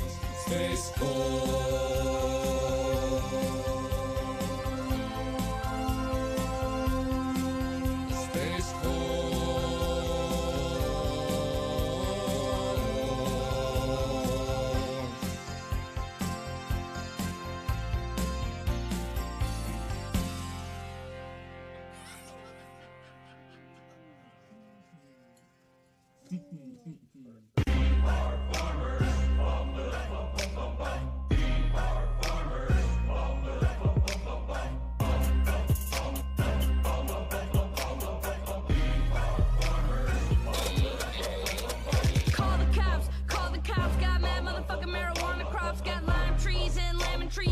make dirty bitches down on the knees. Water, water, H2O. No big screens, no HBO. Tomato, tomato, potato, potato. These hoes just won the Fat Boy Lotto. And please let me use your grotto. Hefty bitches is my motto. If you get on top, hooker, I think you might break my throttle. I'll knock your head off. You softer than a bitch's skin. You stupid bitches cannot win. Fuck your wifey in the face and then I'll take your next of kin. Rent it 10, I'll stick a dildo in your fucking fish food. Which dude's fish food? A rich dude's fish food. I got an iPad, iMac body, and your mama sucks my dick when she's high on Molly's. Molly's.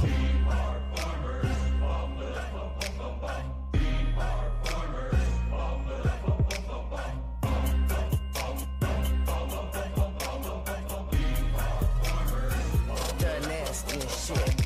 This is agriculture. I grab a vulture. Who left that toad on the table? Grab a coaster.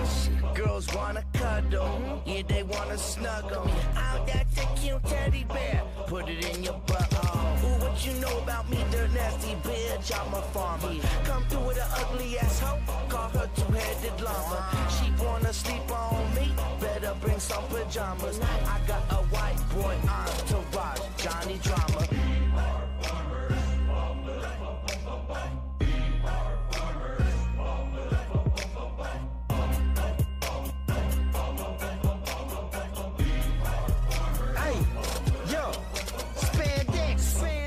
I pull up with the lamb text. Two strudel, toasted strudel. Ballin' on you poodles. Two cougars, 40 plus. Clutching Rugers. Black out the two-seater. MC Hammer, have you seen her? Seen her? 40 carats in the gallon, it's apparent. Your parents got 'em running like mascara. Temple Slayer. I pull up in the Ric Flair McLaren.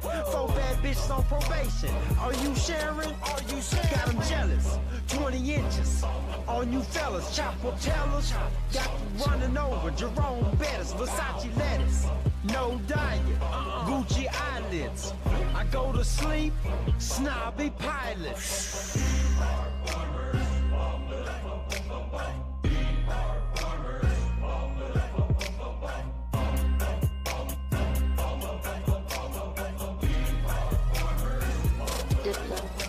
I'm a farmer boy, going Scottie Pippen in Illinois. T4 dominant corduroys. Been a while since I was unemployed. I'm the real McCoy, not a Hatfield. My RV got rims on 12 wheels. I ride to the club on the school of seals. Turtles and beluga whales. Escargot and a plate of snails. My farm grows broccoli and they get paid well. Only time will tell. Palm like a just like a Liberty Bell.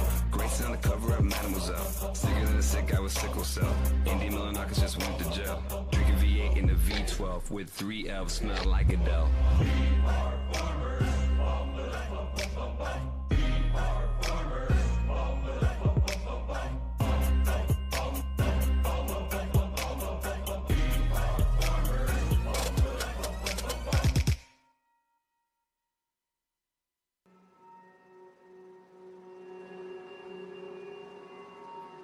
It's not easy being me.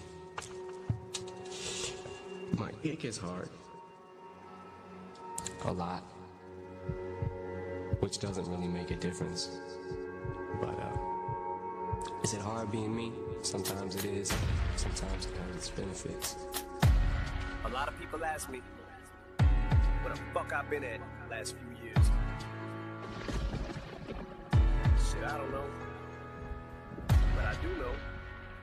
I'm back now.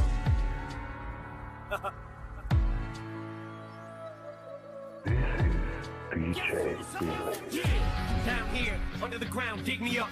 Broken tibias, fibias, yeah, fix me up. 60 sluts, all of them dying from asphyxia after they sit pissed through a Christopher Reeve sippy cup.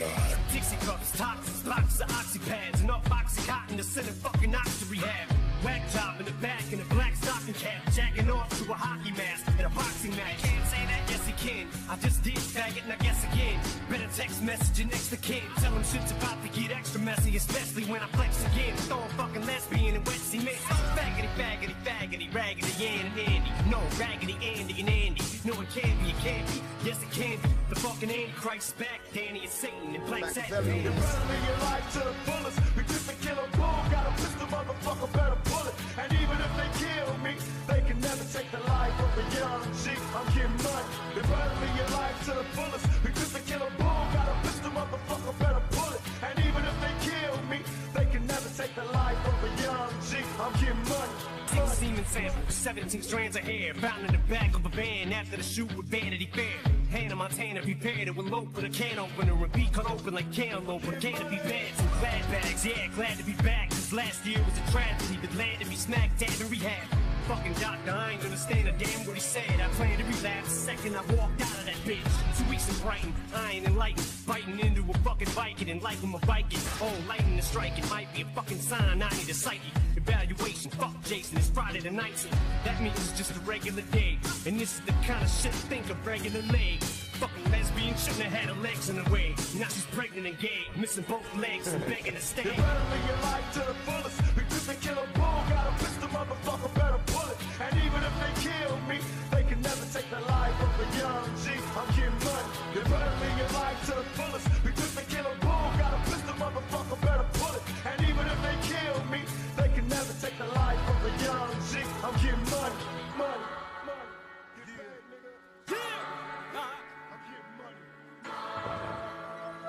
Is it hard being me? Sometimes it is. Sometimes it's benefits. Dirty whores. Thrown at you at will.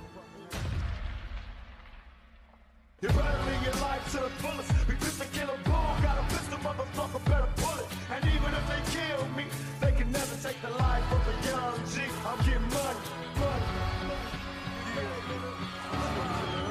I'm getting money. Yeah, that's right, boy. I'm getting money. Talk doing that shit, boy. Yeah, I see you. I see you, boy. It's that shit, man. Pulling the motherfucking house. Good evening, boys and girls. This is Tim Kennedy. I'm a Special Forces sniper, a Ranger qualified Green Beret, a UFC fighter. Please listen to us and the shenanigans that we're going to say. We will insult you. There will be racial slurs. We will be sexist. We will offend you. But there will be magic, and a unicorn will be raped. So